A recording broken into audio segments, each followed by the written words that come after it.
¿Qué tal? Esta noche en Fuera de Plano queremos lanzarles un mensaje optimista y ese mensaje dice que hay vida y mucha después del coronavirus. Controlada la batalla sanitaria, la carrera en la que nos centramos ahora es en la de salvar nuestra economía. ¿Qué hago yo? Es incierto, no sé lo que va a pasar conmigo, tengo 2 niñas. Ha habido un frenazo y hay una incertidumbre que no sabemos qué es lo que va a pasar en el futuro. Nuestra generación va a salir muy fortalecida de esta crisis. Una persona debe optar por su educación porque creo que estudiar te va a diferenciar del resto de las demás personas. No entendería que ahora nos rindiéramos todos, ¿no? Esta noche hablamos de la otra pandemia. No se vayan muy lejos que empezamos en solo 4 minutos.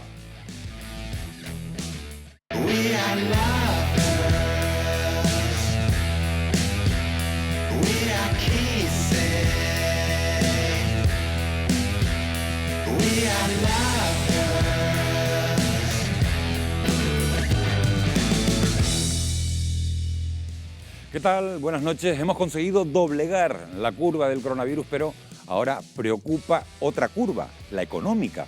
El confinamiento y el turismo cero han sumido a este archipiélago en una crisis sin precedentes. Afrontamos una dura carrera, durísima carrera por la recuperación de nuestro tejido productivo. Y en esta nueva etapa será importante apostar por la innovación y por la formación para que nadie se quede rezagado.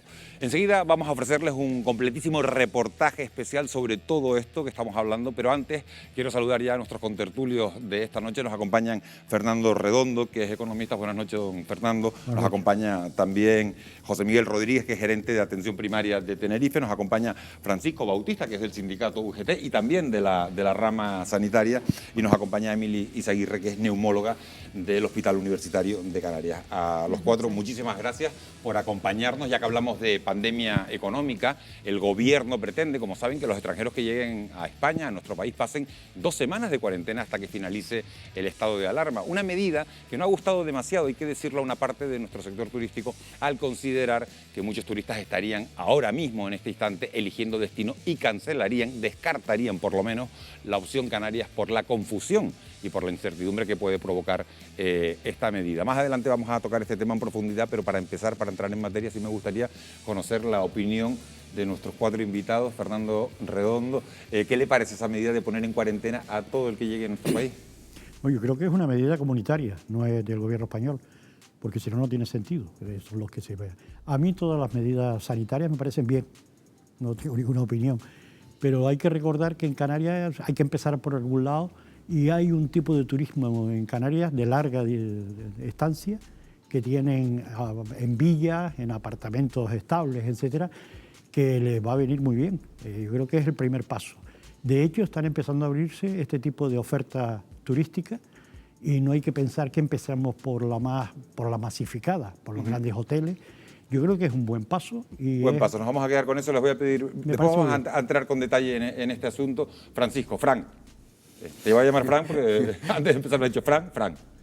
Yo creo que Canarias no se puede permitir en estos momentos esta situación, ¿no? No somos como Estados Unidos. Canarias tiene su principal industria, que es el turismo, por lo tanto, nosotros nos tenemos que abrir inmediatamente al turismo, pero con todas las garantías sanitarias. Y nosotros entendemos, y una propuesta que le hemos elevado al gobierno de Canarias, de que aquel turista que entra a Canarias se tenga que hacer el PCR o el test rápido. Yo creo que es lo fundamental para poder abrir nuestra industria y para poder caminar hacia una estabilización otra vez de la situación. Emily, ¿hay que pasar esa cuarentena? Hombre, yo creo que eso es poco atractivo para nuestro turismo, pero es verdad que es una medida sanitaria que un poco ayuda. ¿Los médicos se quedarían más tranquilos? Yo creo que nos quedaríamos más tranquilos si haríamos una detección real con una PCR. José Miguel. Yo creo que puede ser una medida en el momento actual si queremos ser destino turístico seguro desde el punto de vista sanitario y por otro lado transmitiría una tranquilidad a toda nuestra población. Bueno, pues está claro, a los hoteleros no les gusta la medida, desde el punto de vista sanitario parece que, por lo menos en esta mesa, la medida es acertada. Vamos a saludar también, vamos a preguntarles qué le parece a Jesús Sánchez Martos desde el punto de vista sanitario. Jesús, muy buenas noches, un placer tenerte un jueves más con nosotros en Fuera de Plano. Decía que desde el punto de vista sanitario, ¿es acertada esta cuarentena?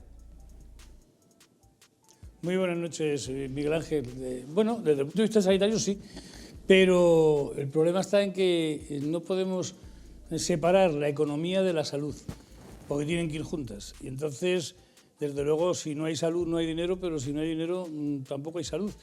Y esta opción que han dado de 15 días, hombre, yo estoy de acuerdo en que si es para una segunda residencia, pues sí, pero si es para unas vacaciones de 2 semanas, yo desde luego, mira, tenía aquí un billete de Air France para intentar viajar, es broma, pero es evidente que si tuviera que hacerlo no lo haría, porque como sabéis también Francia nos ha castigado con la misma medida y por lo tanto si me voy a ir 8 o 10 días a descansar a París y tengo que estar confinado, yo creo que la solución ya se ha dado en la mesa. Podríamos estarlo en el debate. La PCR y también el test de anticuerpos. Y una pregunta, si yo llego a Francia con mi test de anticuerpos hecho y con un certificado oficial de que tengo anticuerpos, ¿también me van a tener en cuarentena? No, pues interesante la pregunta que plantea Jesús. Vamos a hablar de ella a lo largo de la noche. Antes queremos ofrecerles el reportaje porque parece que vamos ganando la carrera sanitaria, pero el virus ha extendido otra infección de esta que estamos justamente hablando, la económica. El confinamiento ha golpeado nuestra economía y debemos reparar su motor para que siga en marcha y nadie, absolutamente nadie, se quede atrás. De esto precisamente trata nuestro reportaje de esta noche, la otra pandemia.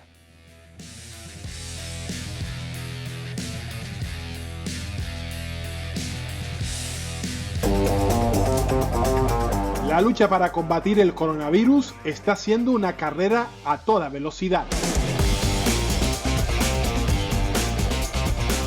Vamos ganando la batalla sanitaria. Aunque el virus continúa con su ataque, desplegando otra infección, la económica. El COVID-19 ha irrumpido sacando de la circulación a empresas y trabajadores. Pero el motor sigue en marcha, se repara y el virus no impide que sigamos el camino. Al final de la meta hay ganadores.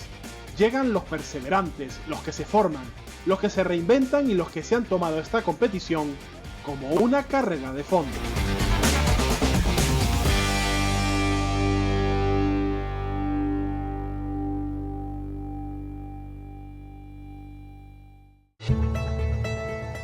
En este trayecto, muchos necesitan un impulso para poder avanzar. Es el caso de Maravillas, madre de familia numerosa que ha tenido que pedir ayuda por primera vez a una ONG tras perder su empleo. Buenos días. Ah, Maravillas, sí, estábamos preparando la compra, que nos habían avisado. Chicas, ¿está la señora aquí de la compra que estábamos preparando? ¿Tome? Esto sí. Gracias, muchas gracias por todo, Buen día. Buenos días. Maravillas, ¿es la primera vez que acudes a una ONG? Sí. Entiendo que el impacto del coronavirus te ha llevado a esta situación en tu casa. Cuéntame, ¿qué ha pasado? Pues estaba trabajando en una empresa de trabajos temporales y me quedé fuera del ERTE y ahora hasta junio, julio no cobraría el paro. Mi marido cobra 400 euros, somos 7 personas, ¿no? Somos mis niños, yo y mi marido. ¿Alguna vez se te pasó por la cabeza tener que hacer cola en una ONG para pedir ayuda? No, de verdad que no. Yo siempre he trabajado, siempre he sacado a mi familia adelante y ahora verte así. ¿Tienes esperanza en que esto sea temporal? Espero y deseo que esto pase súper rápido, que sea algo fugaz y volver a mi trabajo. Yo soy camarera de piso, estoy encantada con mi trabajo. Se está viendo que ya vamos a ir paso a paso y que vamos a salir adelante y es lo más que deseo en el mundo. Las entidades sociales durante esta situación de crisis y de alarma sanitaria hemos experimentado un aumento muy significativo, yo diría que exponencial, del número de personas atendidas y se multiplican en múltiples aspectos. También la demanda de servicios de atención sanitaria, la demanda de servicios de atención psicológica pues ha aumentado de una manera muy significativa. Es obvio que los datos se van a incrementar, creo que nos enfrentamos a una realidad nunca antes vista, tanto en situaciones de déficit en el Producto Interior Bruto y además con unas tasas de desempleo y de exclusión social alarmantes durante todo este tiempo. ¿Esto qué significa? Que no estamos ni siquiera en unas condiciones para poder abordar con la garantía de vida pues las situaciones de exclusión social que se están radicalizando y que se están de alguna manera dimensionando hacia el alza. Con respecto a las soluciones, quizás una reformulación, un cambio, una nueva concepción, un modelo distinto de bienestar, en el que se priorice la inversión social en materia de derechos sociales, en materia de sanidad y en materia de educación. Las previsiones para este año son pesimistas. Se estima que Canarias podría perder hasta el 30% de su PIB. Y esto no es solo un número. Si comparásemos la economía canaria a través y medida a través del PIB e hiciéramos el símil con una pista de Scalextric en el que una vuelta entera sería el PIB, con las estimaciones que manejamos actualmente es como si un coche se quedara parado a un tercio de llegar a meta, que es ese 30% que se verá recortado en nuestra economía según las estimaciones que estamos manejando. En Canarias hay una población activa de 1.145.500 personas. Esto es las personas que están en edad de trabajar. Actualmente la tasa de paro se sitúa en el 22%. Esto supone unos 255.000 personas sin empleo. Además, si sumásemos las 203.000 personas que están ahora mismo en un ERTE, debido a esta grave crisis sanitaria que estamos teniendo, podemos llegar a un desempleo a final de año de hasta un 40%. Las cifras son impactantes. La mitad de los españoles teme perder su empleo y un 30% de los que hoy están en un ERTE puede que no recuperen su trabajo a corto plazo. Hola Patri, pasa. Eres camarera de piso en un hotel, en estos momentos estás en ERTE. ¿Temes que la situación se alargue y no puedas recuperar tu trabajo a corto plazo? A corto plazo pues no creo que me llamen. Creo que esto va a ser mucho más largo, de a ver qué pasa, de lo que dura el ERTE, si se congela, hasta cuándo. Yo no creo ni que para finales de año esté yo trabajando. Mi temor es que se me va a acabar el paro y claro, ¿qué hago yo? Es incierto, no sé lo que va a pasar conmigo. Tengo 2 niñas, tengo una casa, tengo un coche que pagar, tengo letras que pagar. Estoy muy preocupada donde yo me muevo bien es en la hostelería y creo que eso es el último sector en recuperarse. A pesar de los efectos que esta crisis sanitaria va a provocar en la economía, la incertidumbre y lo que es un hecho, la caída de nuestra economía, habrá recuperación. La caída será vertical y la recuperación será un poco más horizontal, teniendo forma de logotipo de la marca comercial Nike. Esto es una caída muy pronunciada y una recuperación lenta, estimamos entre 2 y 3 años.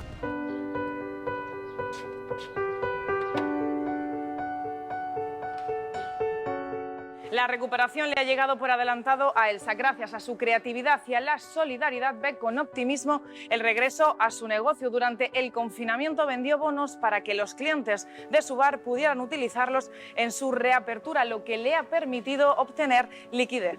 Tú compras el bono ahora por internet y lo podrás canjear cuando podamos abrir. Gracias. Hola Elsa. Hola Patri, aquí me pillas contestando a los clientes. Obviamente las pérdidas económicas iban a empezar a ser visibles, pero surgió una idea en internet. ¿Cómo te ayudó? Ha sido mi única salvación. Gracias a ellos me han comprado sus bonos y me ha llegado directamente el dinero a cuenta. He podido hacer frente a la mayor parte de los gastos fijos. Debo a proveedores, Es que es difícil. Me despierto cada mañana y veo que hay nuevos pedidos. El primer día fue brutal, me eché a llorar. He pasado de la preocupación a sentir la esperanza y no sentirte sola en este camino. Patri, vamos a videollamar con uno de mis mejores clientes. Edu, que quiero aprovechar este momento para darte las gracias por ser mi comprador número 1. Lo hago con todo el cariño porque me pareció como una forma de animar y de echar una mano. Gracias y ya sabes que la próxima es aquí en Pai Pai. Por ti. Pero el camino no siempre es fácil. En esta carrera se repiten algunas curvas. Los jóvenes vivieron las primeras en la anterior crisis y ahora esas curvas regresan a la misma generación. ¿Qué tal, chicos? ¿Cómo estamos?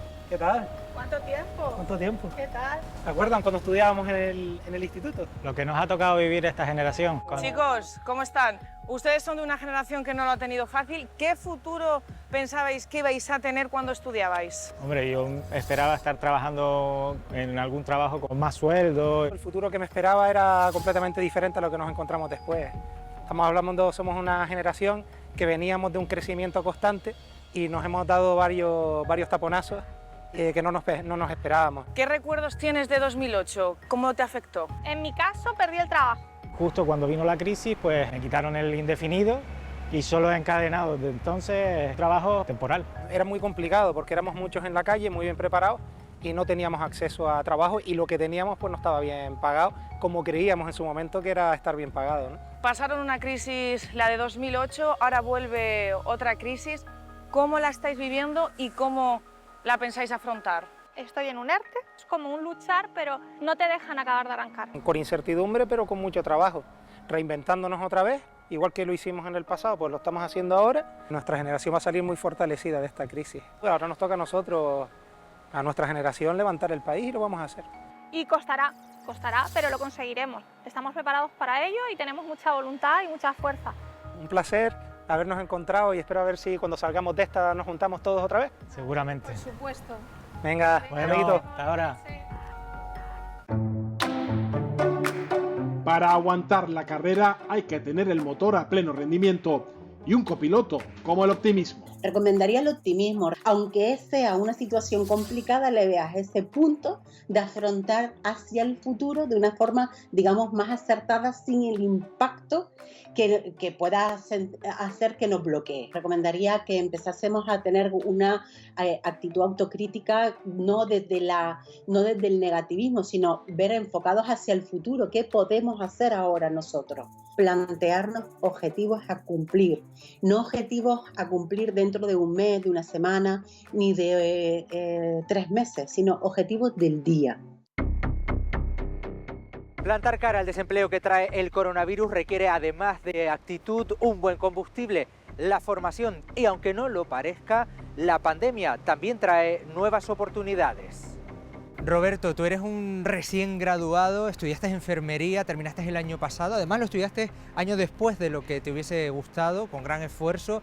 ¿Cómo contemplas el panorama que tenemos por delante desde la visión de un recién graduado? El cierto es que son momentos ahora mismo de incertidumbre, mucho más que en ocasiones anteriores, pero yo soy de los que pienso de que una persona debe optar por su educación, porque creo que estudiar te va a diferenciar del resto de las demás personas. ¿Crees que los jóvenes canarios con formación van a vivir una nueva etapa de emigración como en la crisis anterior? Yo creo que sí, yo creo que eso es una oportunidad, y a pesar de que sea así, también es una forma, yo creo que, de madurar y de que una persona pueda vivir también esa experiencia. ¿Qué mensaje le lanzarías tú a esos jóvenes que están ahora en los últimos años de carrera? Que sigan luchando, que sigan apostando fuerte por lo que quieren hacer en la vida, y que las oportunidades pueden llegar, que las cosas pueden ir de bien a mal, pero también puede ir de mal a mejor. Las oportunidades y los nichos de negocios que se abren a partir de ahora para los emprendedores son, en mi opinión, superiores a las que había anteriormente a la crisis del coronavirus. Los medios digitales y los conocimientos tecnológicos que se han adquirido durante este periodo han hecho que surja un nuevo nicho en la forma en que las personas prestan sus servicios al mercado. Por lo tanto, es muy importante que las personas desarrollen o aprendan a desarrollar lo que se denomina soft skills o habilidades blandas, que son como la creatividad, la proactividad, la capacidad de resolver problemas. Estas habilidades no las puede desarrollar una máquina y son las habilidades que las empresas demandan. Por lo tanto, es muy importante, independientemente de la edad, que las personas se formen en estas habilidades. Frida, tú te has dedicado de manera ininterrumpida al sector de la hostelería toda tu vida profesional, ¿verdad? Sí, durante 25 años. Y ahora estás justamente en situación de desempleo. Sí.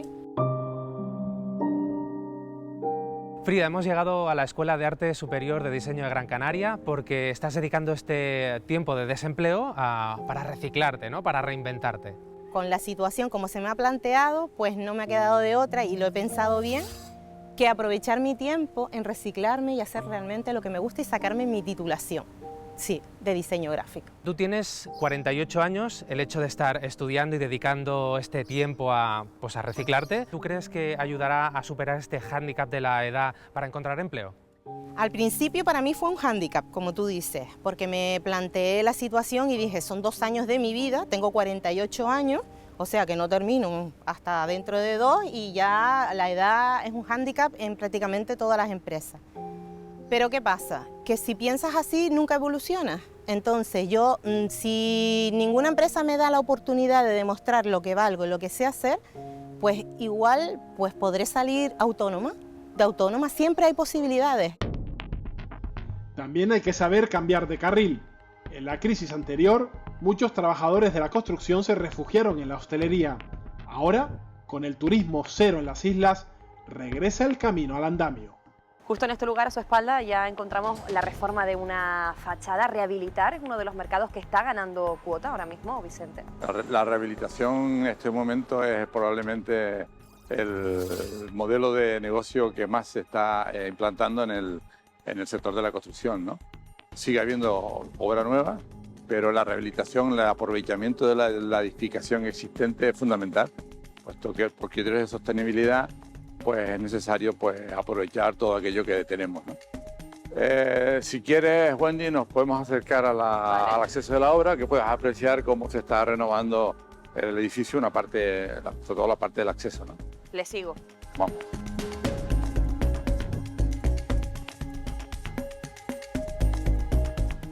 Hemos hablado de las reformas, de la rehabilitación, pero dentro del sector de la construcción, ¿cómo se está comportando la obra nueva? ¿Está creciendo? Siempre habrá obra nueva. Evidentemente, en Las Palmas tenemos un repunte de obra nueva. También irá vinculada al rediseño de los espacios públicos. Esto genera oportunidades de empleo. ¿Se necesita mano de obra cualificada? La construcción, efectivamente, siempre demanda mano de obra. Tenemos un problema y es que la construcción cada vez es más tecnológica. La tecnología se va incorporando a todos los sistemas constructivos y evidentemente cada vez necesitamos gente más preparada, que no la tenemos. ¿Los gobiernos apoyan el impulso de este sector de la construcción? Yo creo que la construcción necesita inversores y necesita que la administración invierta en construcción. Además de recorrer carriles de ida y vuelta, hay quien ha tenido que abrir nuevas vías y reinventarse. Es lo que ha hecho Pedro, que ha convertido su negocio de serigrafía en un centro de productos antivirus. Hola, Pedro. Hola, ¿qué tal? Pedro, tú eres dueño de esta tienda de serigrafía. ¿Qué estás haciendo ahora mismo? Bueno, pues estamos imprimiendo unas mascarillas. Pero tú normalmente lo que sueles hacer son camisetas.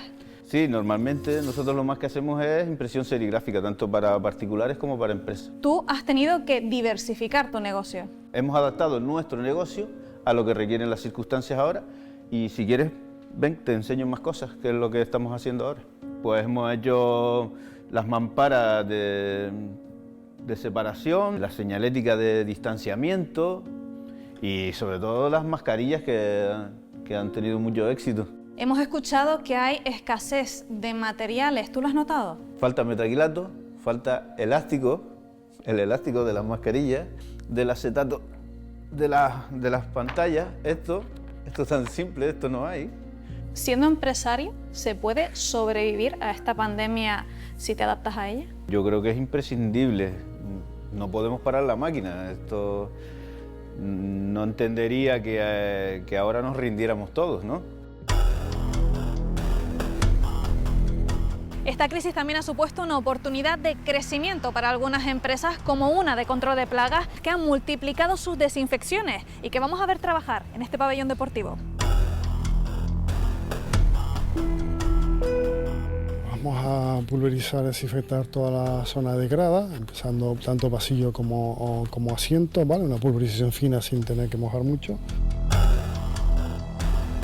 Responsable técnico de una empresa de control de plagas, ahora mismo están llevando a cabo una desinfección en este pabellón. La desinfección consiste en aplicar un desinfectante sobre aquellas superficies que son más susceptibles de poder encontrarse el virus, ¿no? Al contrario de lo que ha sucedido en otras empresas que han tenido que suspender su actividad, ustedes han visto incrementada su labor. La desinfección, digamos, que va a compensar o nos está compensando la falta de actividad en otro sector. ¿Antes no se hacían desinfecciones? Sí, puntualmente se podía hacer a lo mejor 2, 3, 4 a la semana, pero ahora estamos prácticamente a las 8 horas con casi 60 operarios pues, haciendo desinfección. El supermercado, la farmacia es lo que más teníamos ahora mismo en peticiones, ¿no? De hecho, ustedes no han tenido que hacer un expediente de regulación temporal de empleo. Afortunadamente no hemos hecho ERTE. Con el incremento de peticiones, con campañas de marketing sobre desinfección, pues hemos podido recuperar la actividad.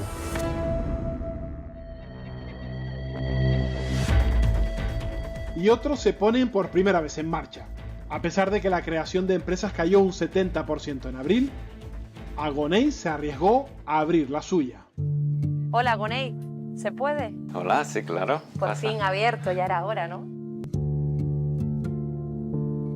¿Cuándo decides abrir las puertas de este negocio? Bueno, el día escogido fue el día 12 de marzo. Percibíamos que la situación tarde o temprano iba a abarcar toda Europa y que probablemente nos afectaría a nosotros también. Llega el 14 de marzo, se declara el estado de alarma. ¿Qué piensas en ese momento? ¿Decides continuar? ¿No? Entra el pánico. Los empleados enseguida pues, se sentían expuestos. La situación invitaba a la preocupación. El planteamiento fue, ¿cómo lo vamos a hacer para seguir? Queremos seguir. Y ahí fue donde empezamos a poner toda la atención y a enfocarnos. ¿Hacia dónde enfocaron el negocio para poder mantenerse a flote? Empezamos a desarrollar toda nuestra página web, a introducir artículos, explicaciones, contenido. Enseguida dijimos, bueno, este tiene que ser el canal por medio del cual podemos seguir estando cerca de nuestros clientes. Tener una idea, comprobar su viabilidad y ponerla en marcha fue lo que hizo Lidia, otra emprendedora del sur de Tenerife. Hola Lidia. Hola. Veo que está todo preparado en la tienda. ¿En qué consiste este negocio, Lidia? Pues Renfloating es una startup sostenible con el medio ambiente. Y aquí lo que hacemos es que le alquilamos el pack de playa a la gente. Hablamos de un negocio muy bien definido, pero que por el momento no ha podido abrir sus puertas. ¿Qué es lo que ha ocurrido, Lidia? Pues precisamente me vine desde Alicante hasta aquí para abrir aquí esta startup, que es un proyecto muy bonito, y justo unos días antes me llegó todo el pedido y me quedan las puertas de abrir. Yo supongo que en estos momentos uno de tus sueños habría sido que estos flotadores pudieran lucir en las playas del sur de Tenerife. ¿Qué te parece si hacemos realidad ese sueño? Pues vamos.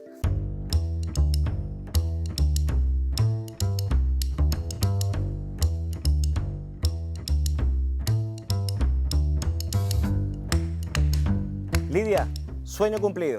Sueño cumplido. ¿Y hacia dónde se dirige ahora la Lidia empresaria? ¿Cuáles son tus expectativas de futuro? Ahora no nos queda otra que esperar a ver qué es lo que pasa con la situación, si vamos a tener que trabajar con la gente que es de aquí, o si nos viene o no turismo, no sabemos, es una incertidumbre. Las oportunidades y nichos de negocio que se abren a partir de ahora para el sector de la tecnología son muy diferentes entre sí. Creo que hay dos tipos de iniciativas que seguramente tendrán éxito en este nuevo escenario. El primer tipo del que hablo son esos proyectos que buscan el eliminar ese espacio que se ha creado entre el cliente final y la empresa, puesto que ahora dar servicio es más complejo. Y en segundo lugar, creo que tendrán éxito también todas las iniciativas y proyectos que, utilizando la tecnología, busquen el proteger mejor a sus empleados. José, director de Xnet, muchas gracias por atendernos. Una empresa de tecnología que ha sido capaz de readaptarse al momento que estamos viviendo. Exactamente. Xnet es una empresa de software que nació hace unos 3 años y medio y nos dedicamos sobre todo al desarrollo de aplicaciones en la nube y principalmente desarrollamos aplicaciones para el control horario, que es nuestro fuerte. De hecho, aquí tienes el dispositivo que hemos desarrollado para que los trabajadores fichen. Como salió la nueva normativa, entraban los trabajadores con su PIN, hacían la firma, les sacaba una foto y así entraban y salían. Y a partir de este dispositivo hemos creado este otro. Esto es un dispositivo no solo de control de personal, sino que también tiene control de temperatura, acceso de apertura de puertas, biometría facial para que no tengas que tocarlo, y es el nuevo dispositivo que hemos creado para adaptarnos a la nueva situación del COVID. José, ¿y habría alguna posibilidad de hacer una prueba? Por supuesto.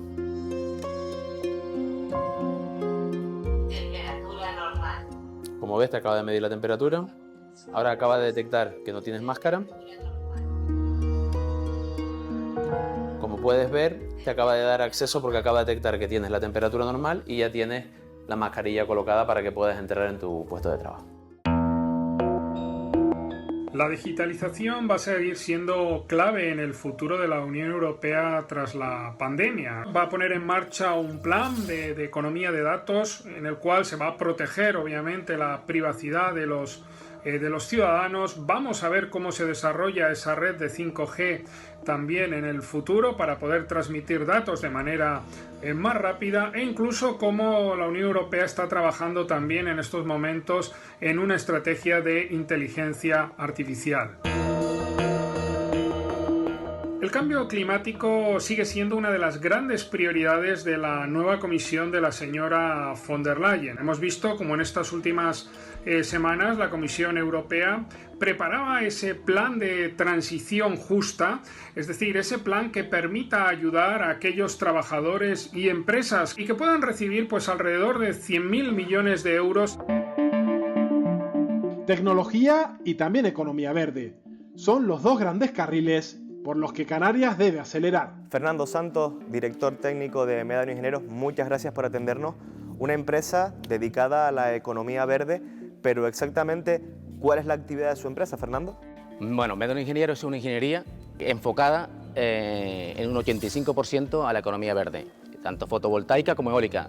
Fernando, ¿y hacia qué dirección se mueve su empresa en estos momentos que estamos viviendo? Ahora, con todo este problema del COVID-19, pues ha habido un frenazo y hay una incertidumbre que no sabemos qué es lo que va a pasar en el futuro. Nosotros seguimos apostando por esta misma actividad en la cual llevamos ya 11 años. Es una apuesta y es una oportunidad a día de hoy. ¿Se abre un nicho de oportunidades para el sector de la economía verde y de las energías renovables? Por supuesto, es un nicho de oportunidades muy importante. Las energías renovables han llegado para quedarse. Cada vez su implantación va a ser mayor. Es verdad que el crecimiento de la energía renovable ahora quizás se vaya a ralentizar por la situación económica, pero va a ser una oportunidad de futuro. ¿Debe ser el sector de la economía verde y de las energías renovables una de las apuestas de Canarias para superar esta crisis, Fernando? Totalmente de acuerdo. Es un sector muy importante y que mueve una economía considerable. Pero no todos aceleran en la dirección correcta. En tiempos de coronavirus, la economía informal avanza sin freno. El trabajo en negro empuja a los que viven una situación más precaria. Te voy a llamar María porque entiendo que prefieres que no se conozca tu identidad. Tú estás trabajando sin contrato, en negro, ¿verdad? ¿Llevas mucho tiempo en esta situación? Bastante, pues como 2 años. Cuéntame qué tipo de trabajos estás haciendo sin contrato.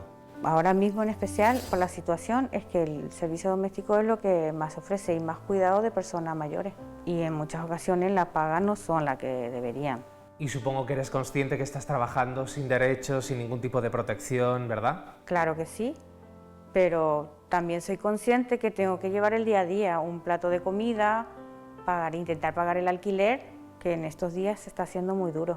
Te plantean ya, de hecho, de que por culpa de esto te van a bajar el sueldo, quieren que hagas el mismo horario, lo de la seguridad social que te lo van a quitar, que te proponen que lo pagues tú mismo, que habrá caso que no, que siguen con las condiciones anteriores, pero en la mayoría ya están intentando también sacar provecho de esto. La crisis sanitaria provocada por el COVID va a afectar de forma considerable al mercado laboral. Es decir, mucha gente, por necesidad económica, se van a ver obligadas a aceptar trabajo en situaciones bastante precarias, muchas veces sin contrato, sin estar dados de alta en la seguridad social. Esto también afecta a las arcas públicas. El Estado está dejando de ingresar todas esas cotizaciones que tiene que ingresar el empresario. Necesitamos un gran pacto para la reconstrucción económica y social del país. Es absolutamente necesario un gran pacto por la reconstrucción. Un gran pacto en Canarias por la reconstrucción. La Unión Europea debe impulsar un plan de choque contundente, solidario. No estamos de paso en Europa, somos Europa con todas las consecuencias. Una reconstrucción para iniciar de nuevo la marcha, con muchas dificultades en el trayecto, pero aprendiendo a conducir de otra manera, recuperando a los que se quedan atrás para poder llegar todos a la misma meta.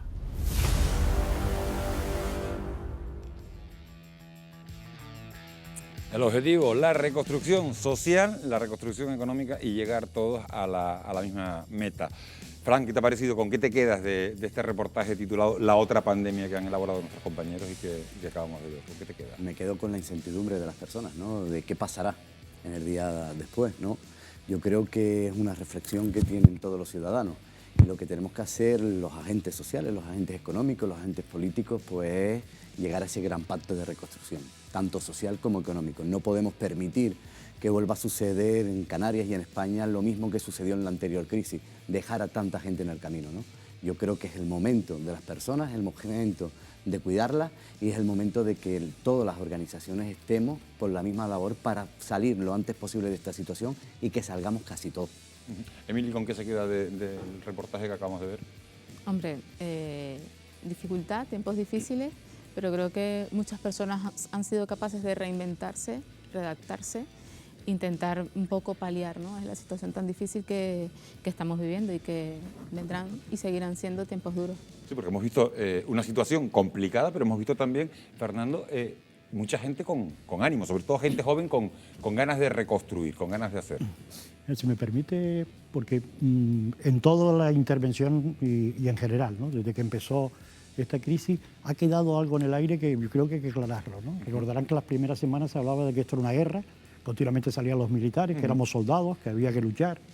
Esto no es una guerra, ni es un terremoto, ni ha pasado nada. Yo la palabra reconstrucción me parece que es errónea. Lo que hay que hablar es de recuperar. Está intacto. Es decir, esto es una economía que no se ha destruido. Es decir, los hoteles están, los restaurantes, aquí estamos en un espacio... Ya, pero Fernando, cuando se habla de caídas... pero si me permites un poco, porque esto lo que tenemos que hacer es elegir. En este momento hay que elegir entre si se recupera o si se hacen reformas. Nunca en la historia de la economía, cuando se han mezclado, ha tenido éxito. Porque parte de todo ese reportaje dice, hay que reinventarse y tal. Primero vamos a recuperarnos y luego nos reinventamos, luego creamos cosas nuevas. Todo esto porque no hay que olvidar que hay que hacerlo sin dinero, no hay recursos. O sea, las arcas van a empezar con graves problemas. Y después hay una falsa discurso que hay que elegir entre la sanidad y la economía. Hay que elegir entre la sanidad. Si esto no se resuelve sanitariamente, la economía no va a levantar la cabeza nunca. Y esto lo tienes que entender. ¿Cuál es el problema o la ventaja que tenemos en este momento en las sociedades occidentales? Que no estamos como hace años. Tenemos un colchón. Si la renta mínima, el ERTE, que antes no existía en el 2008, si tenemos posibilidades de que la gente tenga posibilidades de consumir, de que la sociedad no tenga el mismo efecto que tuvo en la anterior pandemia, en las anteriores crisis, la del 73, la del 94, la del 2008, no podemos compararla con la actual. Esto simplemente... Me llama la atención, le doy la palabra a José Miguel. Todo el día hablando de que esto es una guerra, aquí no se ha destruido nada, está todo intacto. El economista dice que primero hay que paliar el tema sanitario. Me llama la atención, ahora vamos a seguir hablando de todo esto. Con brevedad, José Miguel, ¿con qué te quedas del reportaje? Bueno, el reportaje va más sobre lo económico, pero lo que tenemos que tener claro es que una crisis económica tiene repercusiones sobre la salud. Entonces, un diabético a lo mejor puede alimentarse peor, tiene repercusiones sobre la salud mental. Lo comentaba que la gente es positiva y emprendedores. Nosotros desde Sanidad tenemos que estar pendientes para que se mantenga ese ánimo y cuidar a nuestra ciudadanía para que pueda seguir luchando. Esto tendrá un tiempo y seguro que podemos salir adelante. Obviamente la combinación entre la parte sanitaria y económica es muy importante. Interesante las reflexiones que se han puesto en estos primeros minutos sobre la mesa. Yo les voy a contar cómo está la situación a fecha de hoy, porque las cifras, los datos son importantes en este programa y en toda esta pandemia. Fíjense, Canarias tiene a fecha de hoy 2.280 personas contagiadas acumuladas, de contagiados acumulados, estamos hablando, 2.280.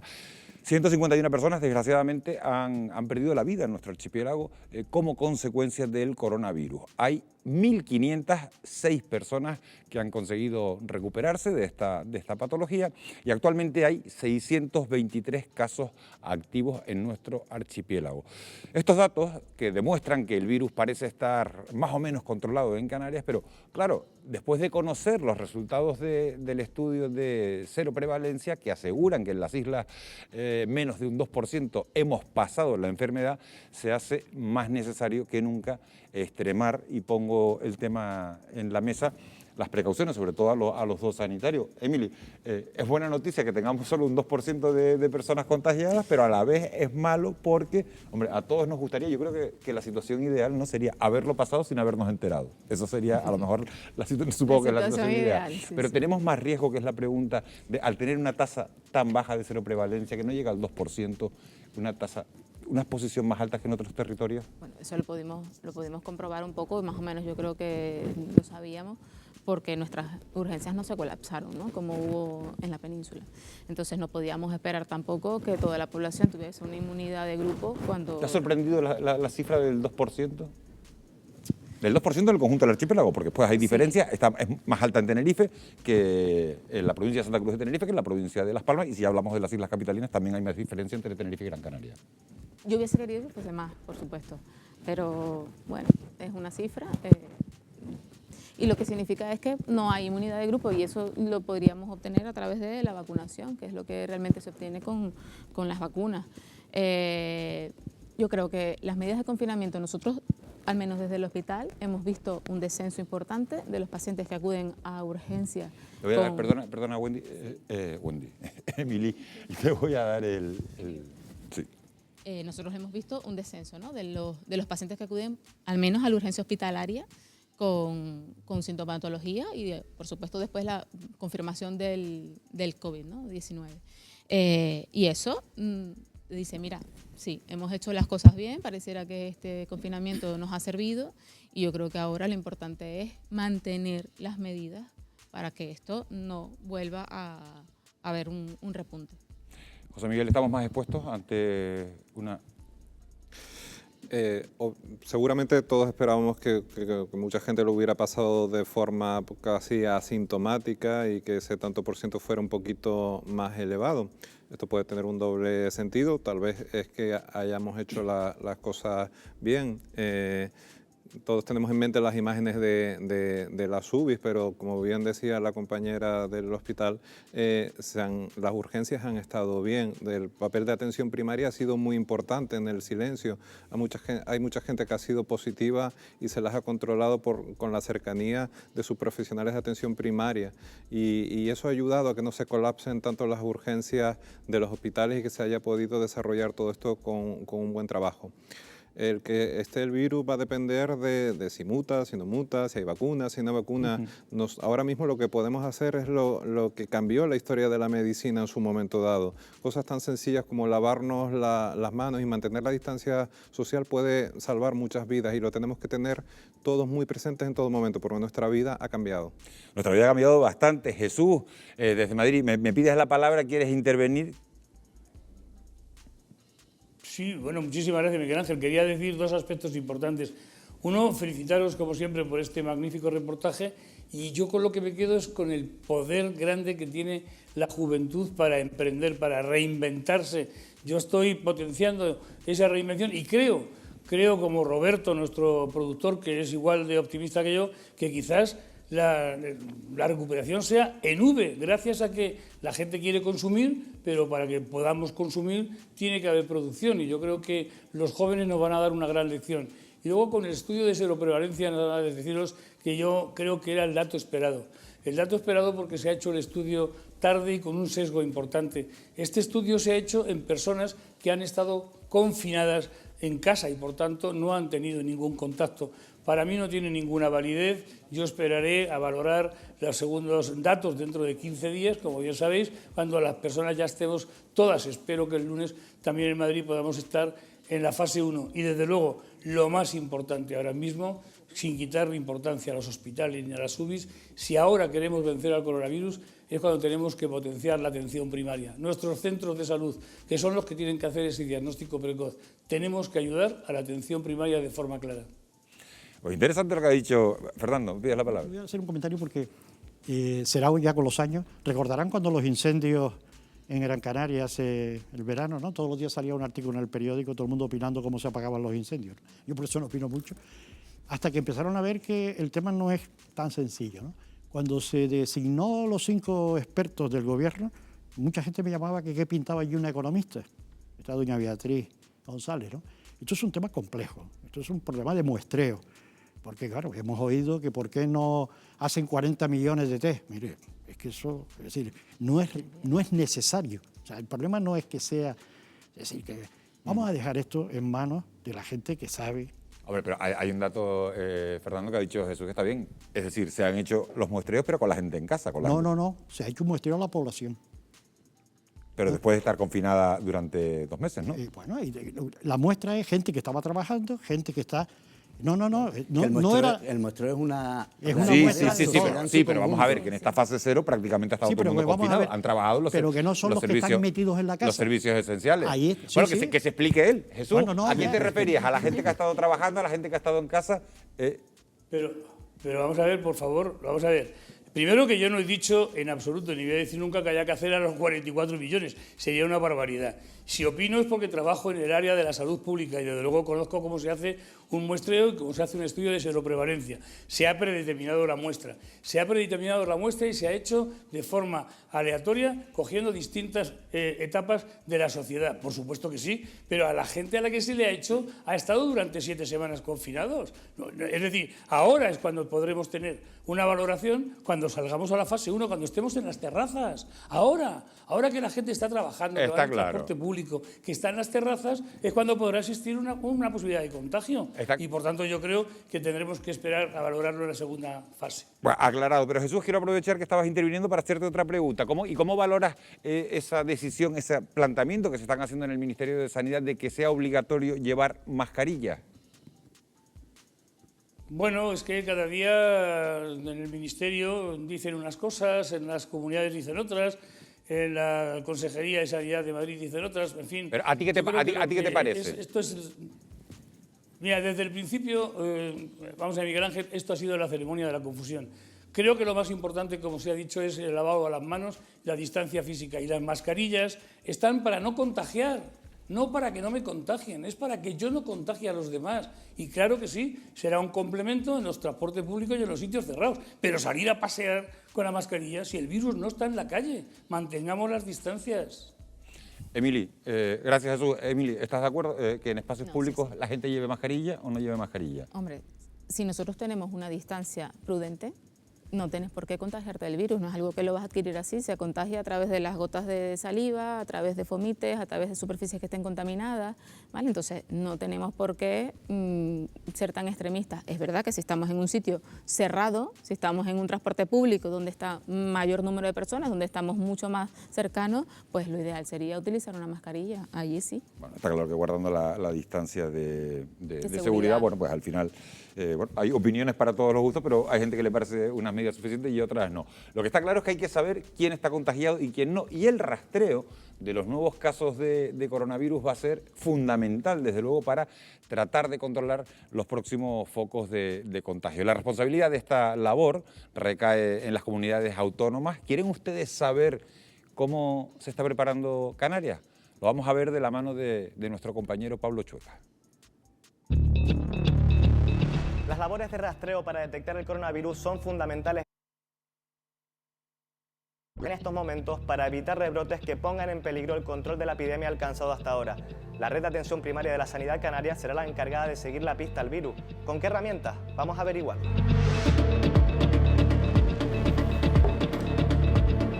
Laura García, muchas gracias por atendernos. En la Gerencia de Atención Primaria, respecto al tema de los rastreadores, hemos empezado a trabajar desde la semana pasada porque Salud Pública nos ha traspasado esas funciones. El circuito comienza en el momento en que el paciente se pone en contacto con su médico, le comunica una serie de síntomas, el clínico relaciona si son sugestivos o no de coronavirus, le pide una PCR, 24 horas después tendríamos el resultado de laboratorio volcado en la historia clínica del paciente y tendríamos un caso positivo. Nosotros empezamos a trabajar el equipo de rastreadores a partir de ese momento. Hola, ¿qué tal? Soy Lucía, soy médico, le llamo de la Gerencia de Atención Primaria.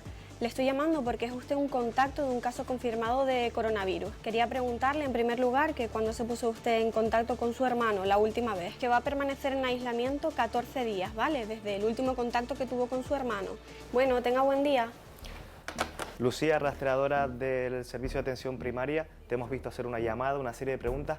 ¿Cuál es la finalidad de todo esto? Bueno, realmente nuestra finalidad ahora mismo es detectar lo antes posible los casos positivos y hacer un rastreo muy rápido de los posibles contactos que haya podido tener. Una vez recopilan toda esa información, Lucía, ¿qué hacen con ella?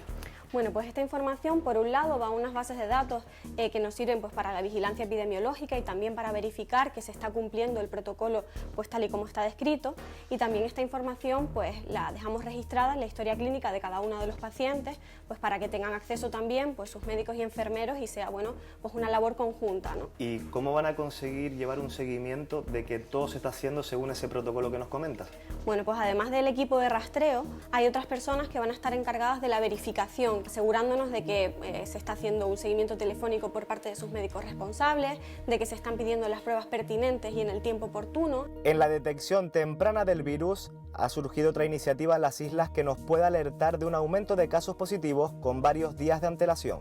Es un sistema muy simple que se basa en monitorizar diariamente el número de llamadas al número de teléfono del 112, línea COVID, que pasan a nivel 2, o sea, que pasan a un enfermero o a un médico, porque hemos visto que ese número diario está muy correlacionado con el número de nuevos casos que empiezan síntomas ese día. Y por tanto, como entre que se empiezan los síntomas y se declara el caso después del test, pasan unos días, tendríamos unos días de ventaja para empezar a actuar. Que así tendríamos como una alarma cuando pudiera estar empezando un nuevo brote y podríamos actuar de forma inmediata. Avances y nuevas fórmulas con un claro objetivo: detectar el virus para combatir la pandemia. Detectar el virus, tomar medidas. Nos vamos a ir a publicidad, pero antes le voy a dar la palabra a Fernando Redondo porque quería hacer un matiz antes sobre el tema de las mascarillas que hemos estado comentando. Sí, bueno, las mascarillas en general, porque estamos inundados de información y ha terminado cayendo en la opinión pública de que todo es opinable. Todo el mundo opina, ¿no? Es decir, yo he oído, bueno, lo hemos oído, que esto se cura con agua oxigenada. Y hasta hay un presidente que dice que si bebes detergente, pues te cura. Aquí hay criterios científicos y si los criterios científicos son esos, lo que no se pueden poner en duda, ¿no? Y yo creo que, sobre todo cuando se transmite a la población, porque al final termina la gente creyendo que todo es opinable. Sí. Esto de que se diga mascarilla sí, mascarilla no, mascarilla no, mascarilla sí. Si sale la norma, sí. Si no hay norma, bueno, pues interpretable. Perfecto. Yo creo que eso hay que transmitir a la gente que esto no es opinable. Ahí queda el matiz. Nos vamos a ir un segundo a publicidad, pero no se muevan de sus asientos, de sus sillones, porque enseguida vamos a continuar con el debate y les vamos a ofrecer además detalles de la nueva plataforma que han desarrollado dos gigantes del mundo de las tecnologías. Estamos hablando de Apple por un lado y de Google para rastrear el coronavirus a través de nuestros móviles. ¿Están ustedes de acuerdo o no? Además vamos a hablar de los avances científicos para vencer al coronavirus con uno de los investigadores más importantes y más reputados de toda España. Va a ser en apenas unos minutos. Con Antonio Figueras hablaremos. Enseguida volvemos, no se vayan.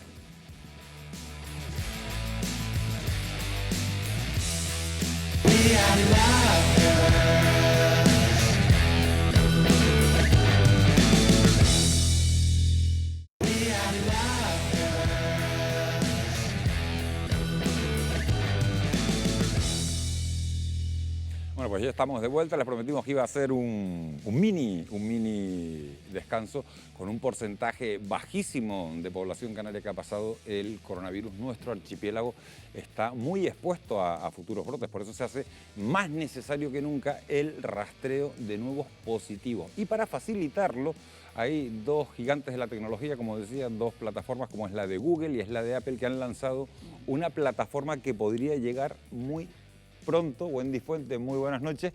Y el tema es polémico, una plataforma que podría llegar muy pronto, pero que está generando polémica. Tú tienes los datos.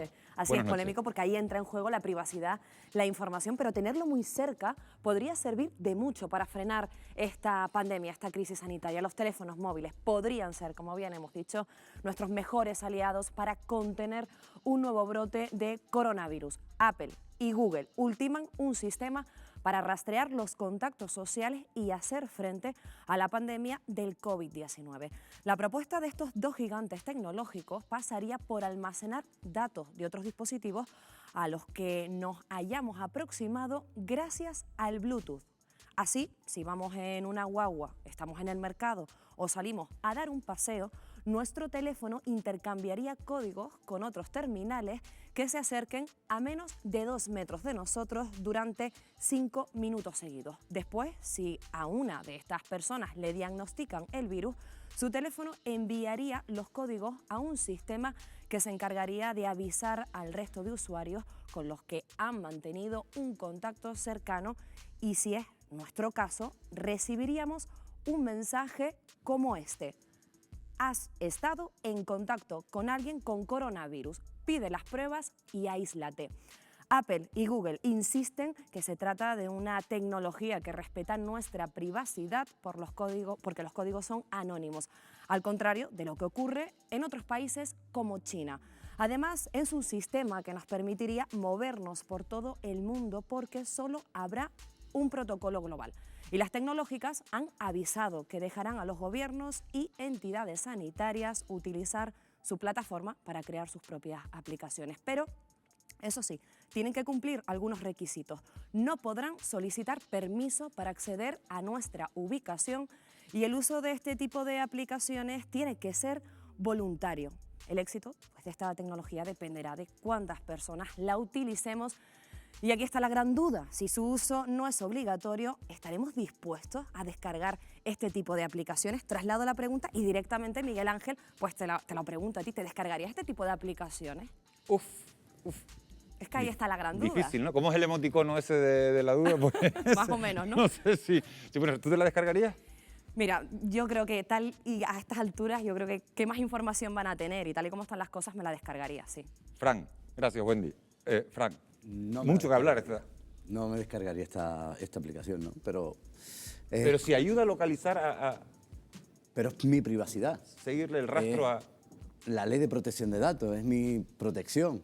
Ahí hay un espectro tan grande y tan importante. Si es voluntariamente, cada uno es libre de hacer lo que quiera voluntariamente. Claro, es voluntario, Fernando, ¿no? Pero si tú no te la descargas y Fernando no se la descarga y José Miguel no se la descarga, ¿para qué me la descargo yo? Porque si solo tiene efectividad, si con más del 60%, Fernando Redondo se la descargaría.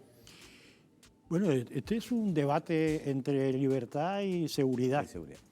El problema es tener controles, pero yo creo que ya lo tenemos. Es decir, te metes en internet y a los 5 minutos te están vendiendo publicidad de lo que has ido a buscar. Es decir, ya ese rastreo existe. Es decir, porque pensamos que como es gratis, alguien nos lo está cobrando. Es decir, aquí hay un concepto de lo gratis y gratis no existe. O sea, desde el momento que tenemos un producto gratis, alguien se está beneficiando. Y este es un problema que sin hacer, podríamos decir, un ejercicio de decir sí, ya estás aceptando que la gente utilice tu información. Yo creo que esto debería estar en manos de los gobiernos, un momento de seguridad. Claro. Lo que no debería estar es en manos de empresas privadas que cualquiera sabe el uso. Pero que estábamos hablando antes de gente documentada y que no tenga un interés mercantil. Aunque yo a los gobiernos les tengo pánico también. Sí, por la utilización de esos datos. Antes cuando estábamos hablando de la lejía estaba usted hablando de un gobierno directamente, no de aquí cerquita, pero del otro lado del charco. En manos de determinadas personas. Pero eso es un debate que siempre existirá en todas las democracias. Y ahora mismo, yo creo que el gran debate que está en la calle entre los partidos políticos en España es que alguien acusa al gobierno actual de que está restringiendo las libertades. Esto es un tema que va a estar siempre, ¿no? Podemos estar o no de acuerdo, pero este tema está siempre encima de la mesa. Le voy a preguntar a Emily y ahora les explico por qué, porque voy a terminar con José Miguel. Emily se descargaría la aplicación. A mí me surge un poco la duda, sobre todo en el personal sanitario, porque saltaría la alarma en mi móvil. Claro, el personal sanitario, que eso es verdad. En eso es un cada 3 parámetro segundos, porque estoy viendo pacientes que tienen COVID y yo lo sé. Entonces, imagínate las personas que puedan estar a mi alrededor, les va a saltar a todos mi familia, entonces eso, no sé, debería tener algún matiz o no sé cómo se podría hacer, ¿no? Hombre, escapando simplemente que lo vamos a ver, que el personal sanitario no se descarga la aplicación y no entra dentro de ese 60%, evidentemente. Porque no lo veo yo. No tiene ningún sentido. Bueno, pero que la población se lo... Eso se puede estudiar. Se puede estudiar, se puede estudiar. Lo miraremos. Bueno, Jesús, desde Madrid, ¿te descargarías la aplicación, no te la descargas? ¿Ayuda, no ayuda? Que es la pregunta, en el fondo. Claro que sí. Sí, yo estoy seguro que ayudará. Y bueno, Fernando lo ha dicho, es que es un tema de libertad, de compromiso. Es que estamos hablando de salud pública y estamos hablando de algo muy serio, muy grave. Algo que se ha llevado 18.000 vidas de las personas mayores. Son muchos muertos, muchos profesionales sanitarios contagiados. Sí, yo creo que sí, que se debe que descargar la aplicación y con respecto a los sanitarios seguro que la tecnología nos ayudará con alguna clave, pero sobre todo tiene que velar por encima de todo el respeto a la intimidad y eso lo tiene que garantizar el Estado con toda seguridad. Si no, esa aplicación no sería válida. Un comentario, ahora que estaba diciendo eso, muy rápido, que es los antivacunas. Esto ha pasado en muchos colegios.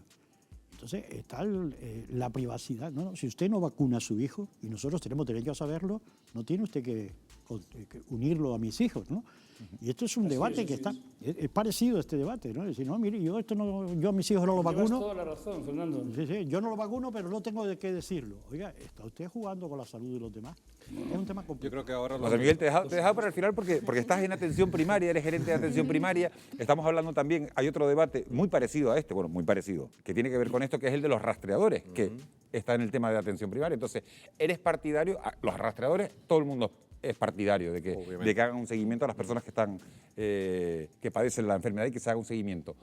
¿Esta medida de los móviles podría ser complementaria? Efectivamente, yo creo que lo es.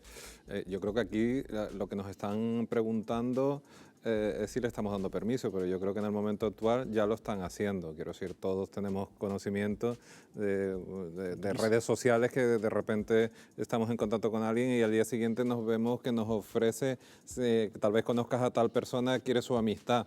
Y en Google podemos ver las ciudades en las que estuvimos en el último mes. Ya nos tienen controlados. Yo creo que habría que ver qué tipo de permisos es lo que damos complementarios a eso, ¿no? Pero damos tantos permisos al cabo del día, cuando te dicen que sí puedes acceder a tu micrófono, que sí puedes acceder a tu cámara, que puedes acceder tal, simplemente porque quieras alquilar un coche, que al final a veces estamos dando mucha más información de la que realmente somos conscientes. Pero la ciencia sigue avanzando, que es lo que nos interesa, sigue avanzando, como digo, en su lucha contra el coronavirus y hemos podido hablar en este programa con uno de los científicos más reputados de nuestro país. Nos referimos a Antonio Figueras, que es investigador, como saben, del Centro Superior de Investigaciones Científicas. Wendy, ¿tiene los detalles de lo que nos ha contado don Antonio? Pues sí, le hemos sacado bastante provecho a esta entrevista. Yo voy a pedir a todos los que nos estén viendo desde casa que presten bastante atención a todo lo que dice. Estamos, como saben, metidos de lleno en el proceso de desescalada y los científicos continúan esa carrera contrarreloj para desarrollar una vacuna. Por eso le hemos preguntado a Antonio Figueras si pronto tendremos una, si el proceso va por buen camino y también cuál es su opinión sobre la desescalada. ¿Ha sido precipitada? Con esta claridad nos ha respondido.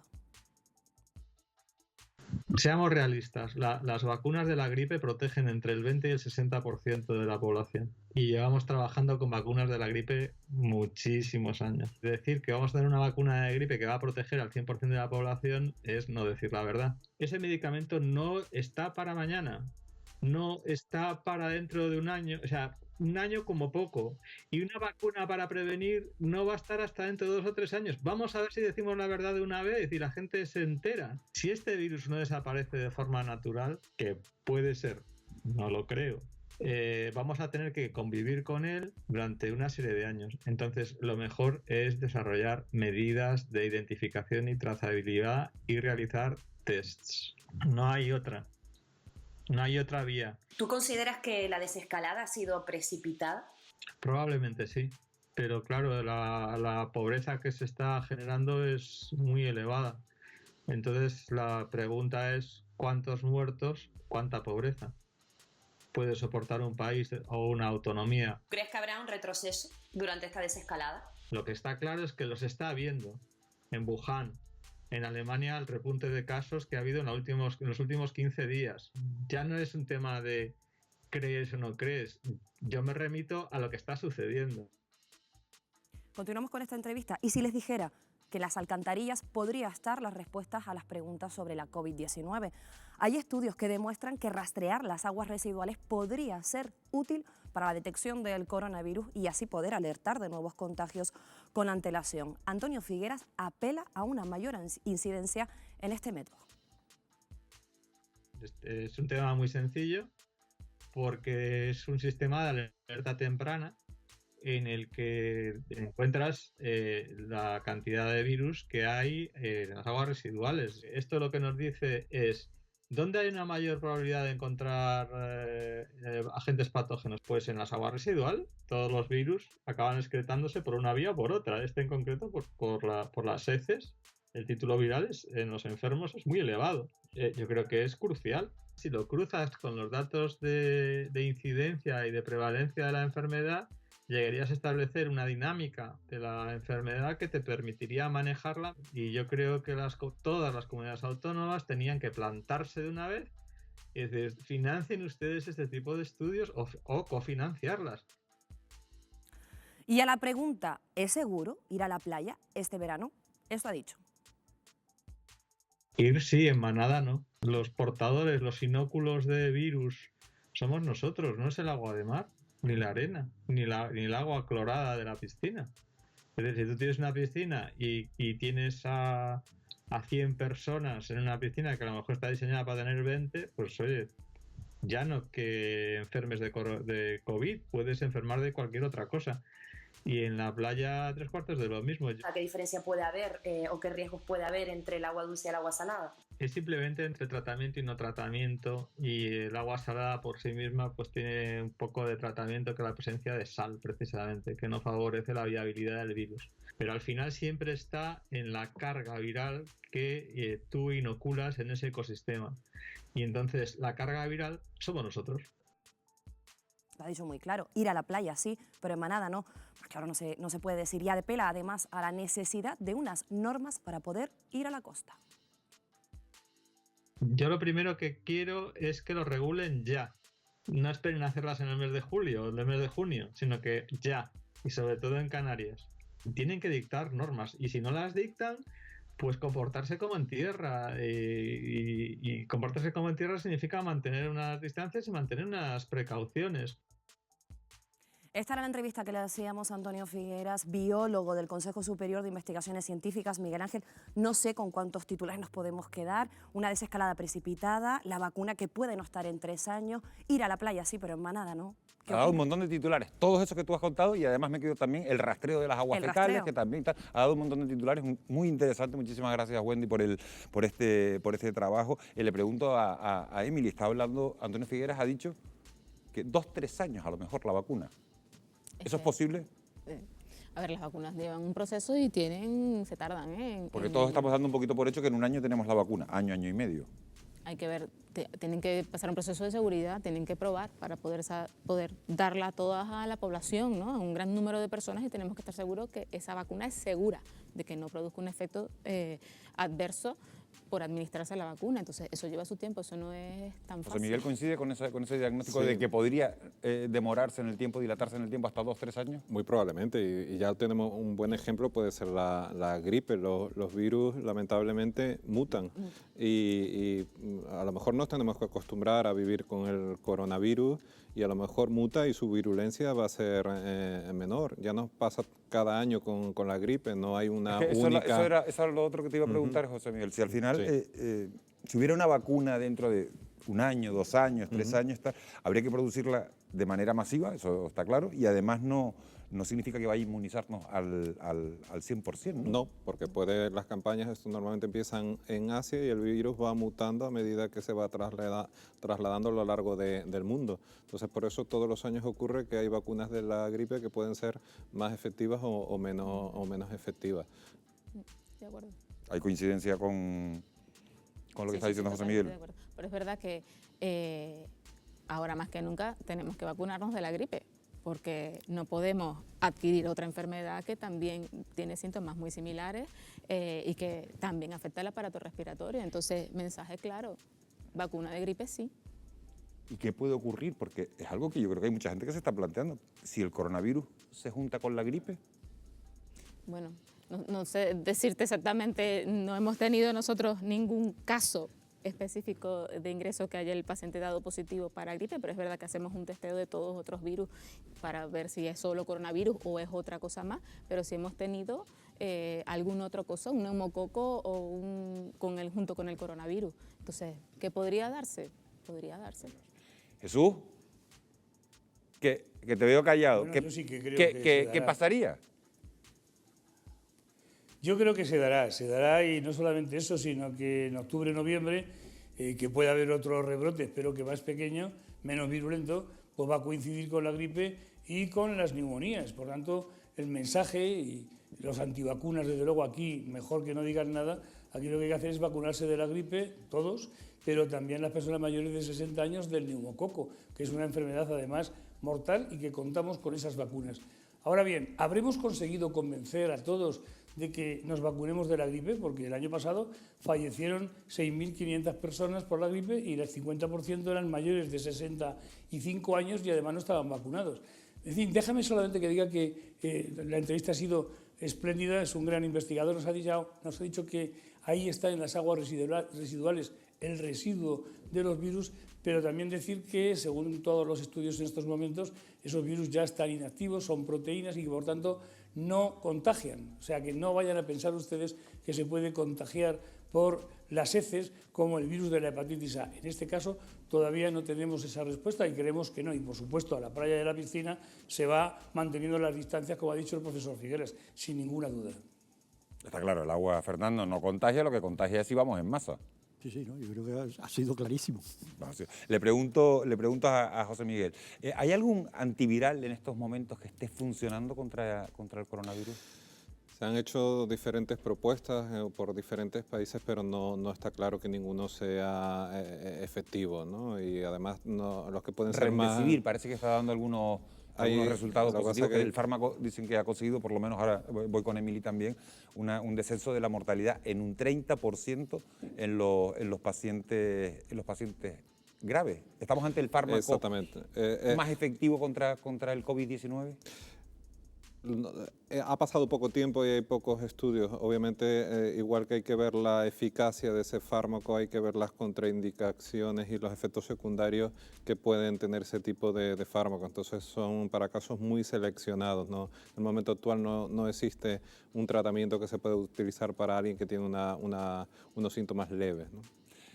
Remdesivir y vacunarse. ¿Hay que vacunarse este año más que nunca? Sí, y lo han explicado muy bien. ¿El sí ese te lo he oído flojito o con la boca chica? ¿O sí, más que nunca, más que otras veces? ¿Ayuda a vacunarse? Y siempre, quiero decir, el Estado hace una inversión porque está claramente demostrado que es efectivo y bueno vacunarse. Y como se ha comentado, la vacuna está financiada, los candidatos a vacunarse están claros quiénes son y aún así todos los años hay un tanto por ciento de la población importante que no se vacuna, ¿vale?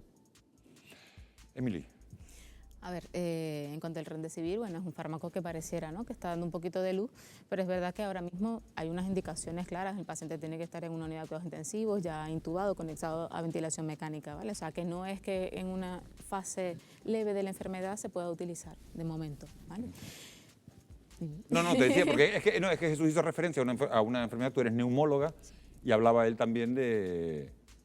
Del neumococo. Exacto. Sí, pues sí, fíjate que ahí tenemos las neumonías, el neumococo se expresa con una neumonía y hemos tenido pacientes con coronavirus y con neumonías y que también puedan tener un neumococo positivo. Entonces tenemos una vacuna para el neumococo que precisamente evita las neumonías por este germen. Entonces utilicemos las herramientas que tenemos para evitar complicaciones y mayor gravedad de la enfermedad. Bueno, pues está claro que, unanimidad de que hay que vacunarse este año, más que nunca, si no lo hacían ustedes habitualmente. Estamos hablando de vacunas, el virus nos ganó en un primer asalto, pero ahora llega el contraataque de una ciencia que trabaja sin cesar en esa carrera para encontrar una vacuna efectiva. Y algunos candidatos parece que se están aproximando, Jesús, a la línea de meta. ¿Es así? Así es, así es. Las vacunas vamos en avance porque ¿por qué se está avanzando tanto en las vacunas? Más rápido que nunca, pues porque está todo el mundo está, todas las potencias mundiales luchando. Es una carrera, más de 70 ensayos están hasta mismo. Bueno, de todos ellos merece la pena resaltar 5, pero deciros que también tiene que cambiar la política sanitaria en nuestro país. Los grupos de riesgo para vacunarse de la gripe tienen que cambiar, porque el coronavirus no entiende de edad y lo estamos demostrando. Significa que este año tendríamos que vacunarnos absolutamente toda la población contra la gripe, a excepción de los menores de 6 meses, por el tema que ya todos sabemos desde hace tiempo, porque están contraindicadas en ese momento, pero las vacunas para siempre. Ahora, existen unas investigaciones muy prometedoras que, si te parece, te las explico con más detalle. Jesús, ¿te parece, Jesús, si los pones al tanto de los avances sobre las vacunas en unos minutos? Nos vamos a publicidad y enseguida nos pones al tanto sobre eso. Por supuestísimo que sí, ahí estaré esperando. Vale, pues le pedimos también a nuestros espectadores que nos esperen un segundito, nos vamos a publicidad, regresamos enseguida y nos cuentan esos avances.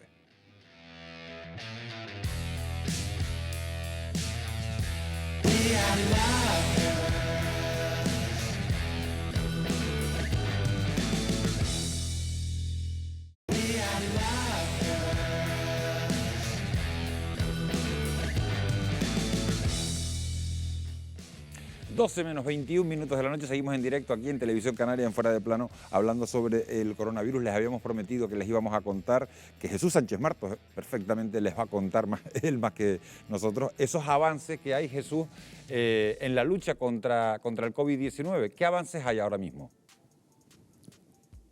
Bueno, y yo lo agradezco porque además, fíjate, la historia es caprichosa, muy caprichosa. 8 de mayo de 1980. Es la fecha en la que se erradicó la viruela en todo el mundo. Hace ahora, justamente ahora, 40 años. ¿Por qué no repetir la historia? Pues algunos pensamos que sí, y que esas investigaciones se están haciendo.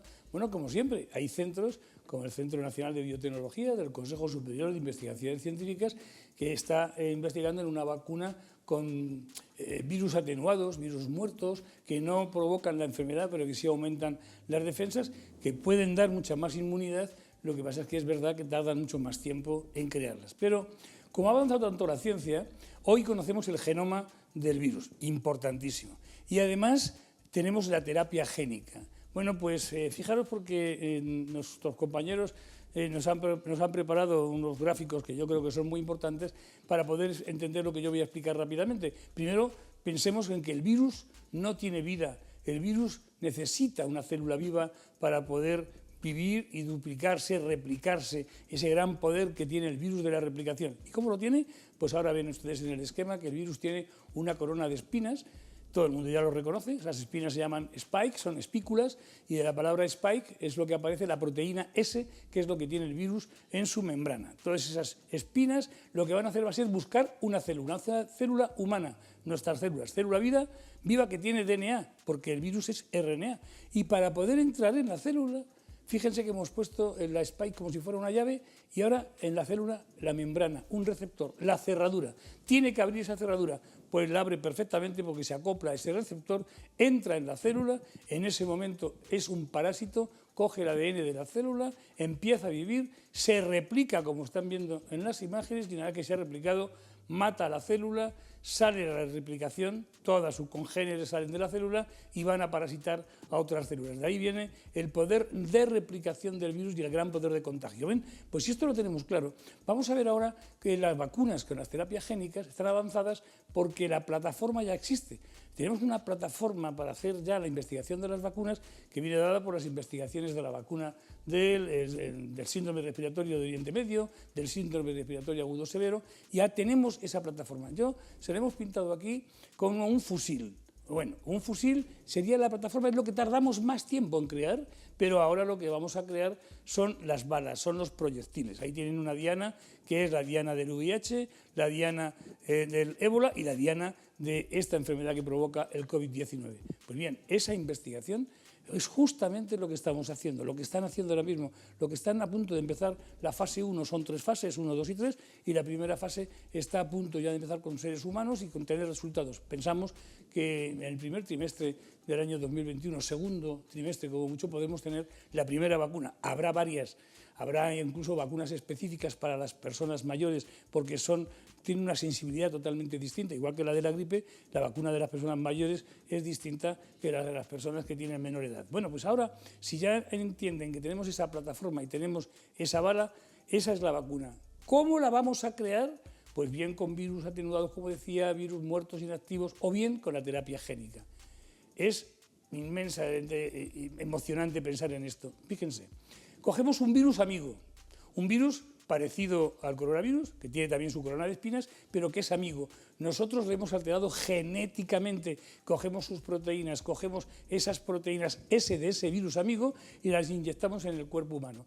Nuestro cuerpo reconoce esas espinas, esas proteínas spike, las reconoce como extrañas, como antígenos, y entonces crea anticuerpos. Esos anticuerpos van a ir contra las spike, contra las proteínas S del coronavirus. Pero además esos anticuerpos se van a acoplar en la cerradura, ¿se acuerdan? La cerradura de la célula, de la membrana de la célula, y ahí ven que tenemos un escudo protector.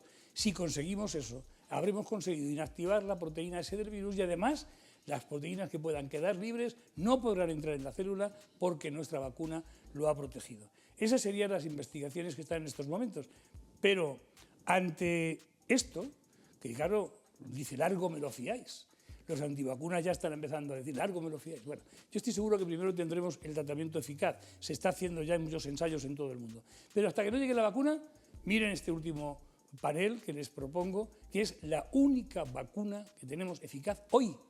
Y no hay que comprar en la farmacia, que no hay que gastar dinero, que es una cuestión de responsabilidad, solidaridad y sentido común. Fíjense, 3 aspectos en esa vacuna. El primero, la higiene de las manos. Lavarse las manos con agua y jabón en casa, ya lo hemos repetido muchas veces, fuera de casa con el gel hidroalcohólico. El segundo punto, el más importante, la distancia personal no, social tampoco, no, es distancia física. Física, que se mide, 1,5 metros, a 1,5 metros podemos estar sonriendo, hablando, transmitiendo cariño. Distancia física de 1,5 metros a 2 metros. Y, por supuesto, la mascarilla. Claro, esa mascarilla tan controvertida, pero que hay que llevarla bien puesta. No llevarla en el cuello, ni colgada, ni quitada. No, si la ponemos bien. Termino agradeciéndoles a todos, y una vez más a todo el equipo de Fuera de Plano, la invitación, pero termino con un mensaje de solidaridad, de responsabilidad a todos, porque vamos a pasar a la fase 1 en Madrid, casi con toda seguridad. Yo te protejo, tú me proteges. Es muy importante. Llevamos mascarilla para no contagiar a los demás. Muchas gracias. Muchísimas gracias, Jesús Sánchez Martos, por esa clase didáctica, por habernos enseñado de esa manera tan gráfica lo que es el COVID-19 y por esas recomendaciones, que era un poco lo que decía Fernando Redondo antes, es sentido común y al final la responsabilidad está en todos. Hablabas de 3 aspectos fundamentales mientras llega el tratamiento y mientras llega la vacuna. Lavarse las manos en cualquier sitio, lavárselas continuamente, desinfectarse con jabón si estás en casa o con gel hidroalcohólico si está uno fuera. Las mascarillas, sí o sí, estemos en los lugares en los que estemos y esa distancia física de 1,5 metros o 2 metros. Muchísimas gracias, Jesús, y te esperamos la semana que viene. Aquí estaré. Muchísimas gracias a todos. Un saludo de corazón. Cuidaros mucho. Muchísimas gracias, que se cuide también Jesús en Madrid. Hemos terminado así la parte más sanitaria de todo esto, pero el COVID-19 nos deja otra pandemia, otra crisis, que es la crisis económica. Esta ha sido sin duda una semana muy polémica en varios aspectos que tienen que ver con el turismo. Enseguida vamos a hablar de la cuarentena que el gobierno quiere imponer a los extranjeros que nos visiten, pero antes queremos recordar un asunto. Queremos mostrarles unas imágenes que han dado la vuelta a España y las vueltas prácticamente a toda Europa. Se trata del polémico vuelo de la compañía Iberia Express. Ahí tienen esas imágenes de Madrid a Gran Canaria este pasado fin de semana. Como están viendo, se obligó a los pasajeros a viajar juntos sin respetar las medidas de seguridad. Las medidas de seguridad que al menos recomendaba el gobierno. Pero no es el único caso. Otro avión de la compañía Ryanair era objeto de críticas por este vuelo de Londres a Lisboa, en el que tampoco se respetó una distancia mínima entre los pasajeros. Pero pese al estupor y la opinión de muchos sanitarios, las aerolíneas van a poder seguir viajando de esta manera, ya que la Comisión Europea ha decidido esta misma semana que los aviones no tienen por qué respetar una distancia mínima y se limita a exigir el uso de mascarillas, algo que no ocurre, fíjense, con los vuelos interinsulares en este archipiélago, por cierto, donde las compañías solo pueden ocupar el 50% de sus asientos, y así de bien ha reaccionado el sector. Escuchen a Javier Gándara, presidente de la Asociación de Líneas Aéreas. Eso, y además de otra serie de medidas, la mayoría de las cuales ya se están aplicando por parte de las compañías aéreas, lo que confirma es que podemos empezar a volar con la garantía y la seguridad de que se está haciendo todo lo posible para mitigar lo más posible el impacto, tanto para pasajeros como para los empleados, y de esa forma entonces poder poco a poco volver a recuperar la normalidad. Bueno, pues pongo la pregunta en la mesa. ¿Es suficiente el uso de mascarillas, garantía suficiente para evitar el contagio en los aviones? Una pregunta difícil. Obviamente los expertos, por lo que he escuchado, las compañías aéreas comentan que el sistema de filtrado que tienen pues hace que el virus esté muy poco en el aire, pero es verdad que posteriormente hay un contacto muy cercano, y si hay un positivo cerca, pues bueno, yo lo veo complicado, pero habrá que estudiar para ver realmente la viabilidad desde el punto de vista sanitario. Además que en las horas, ¿no? El tiempo que sea, la distancia de esos vuelos, claro, también es que, no sé. Hombre, supongo que uno se asusta más si el vuelo viene de Estados Unidos, tal y como está, con el número de casos, que si viene de... Quizás también es importante respetar no solo el periodo de vuelo, sino todo el proceso de un embarque y demás, porque a lo mejor ahí sí que también está riesgo. Si un vuelo está pues lleno, todos hemos volado y hemos visto el número de pasajes, ¿no? Entonces es todo el proceso tiene, no solo es la parte del vuelo, sino todo el proceso que significa volar, ¿no? Se tiene que respetar ahí. Se lo pregunto a Emily, que es sanitaria. ¿Viajaría tranquila en un vuelo? Vamos a poner Gran Canaria-Madrid, como el que se produjo el otro día, con el asiento lleno, con un pasajero al que no conoce de nada, conmigo al lado, por ejemplo, conmigo, con Fran, como los tiene aquí en la mesa. ¿Tranquilidad total? No viajaría tranquila. Además, que están en contra de lo que hizo el propio decreto, del propio gobierno, ¿no? Aunque Fran lleve mascarilla y aunque yo lleve mascarilla, evidentemente en un avión la distancia no es la que tenemos aquí, claro, que hay casi 1,5 metros de distancia entre una persona y otra. Es el problema. Y también los objetos. Los objetos de Fran estarán con los míos en el mismo sitio. Claro, hay mucha gente que está llegando a casa con la compra y que la desinfecta con lejía y que la desinfecta con tal. No sabemos si Fran ha desinfectado su cartera, si no ha desinfectado su cartera. Es difícil. Pero ¿y esa garantía que dicen las compañías de que ellos limpian el aire con su sistema de renovación? Pero es que yo no sé, la verdad, cómo... Sí, está probado científicamente, está probado científicamente. Hombre, entiendo que sí, lo que pasa es que una cosa es renovar el aire cada 2 minutos o cada 3 minutos, y otra cosa es que por mucho que se renueve el aire, si tengo a Emilia al lado y me está hablando y no ha desinfectado... Y otra pregunta... Esas son las presiones económicas, pero eso es lo que estábamos hablando al principio. Ahora debe ser... Esto responde a una presión posible, económica. Fernando Redondo, que se diga en los vuelos de la península, con Canarias, se puede ir el avión completo y aquí no? Y en Canarias no se pueda. ¿Por qué? Porque aquí no ha habido esa presión. Aquí las empresas canarias pues no han generado esa presión. Yo no he visto Vinter, porque prácticamente quien tiene el monopolio pues está arreglando, ¿no? Yo estaba viendo en el aeropuerto cuando venía, contando cuántos aviones habían allí. ¿Y cuántos había? ¿Y cuánta gente venía en el avión? El 50%. 50%. 50. Era alterno, todo perfectamente, entramos uno en uno, todo muy bien. ¿Y quién tiene que cambiar? O sea, ¿los aviones en Canarias deberían ir al 100% o al 75%, o los aviones en la península deberían ir al 50%? En su opinión. Antes estamos hablando, a mí no me gusta decir, a mí me parece. Ya. Tendrían que venir al 50%, igual que lo están exigiendo en Canarias, y antes estábamos hablando de que la prevalencia en Canarias era muy baja y nos habíamos cuidado porque habíamos hecho las cosas bien del confinamiento en Canarias, pues esto va a evitar que haya menos contagios en Canarias, por lo tanto lo tienen que respetar para que Canarias siga siendo una comunidad autónoma que pueda ser libre de COVID. Mira, el programa anterior, se ponen muchos ejemplos siempre, ¿no? Los ejemplos no es la generalidad.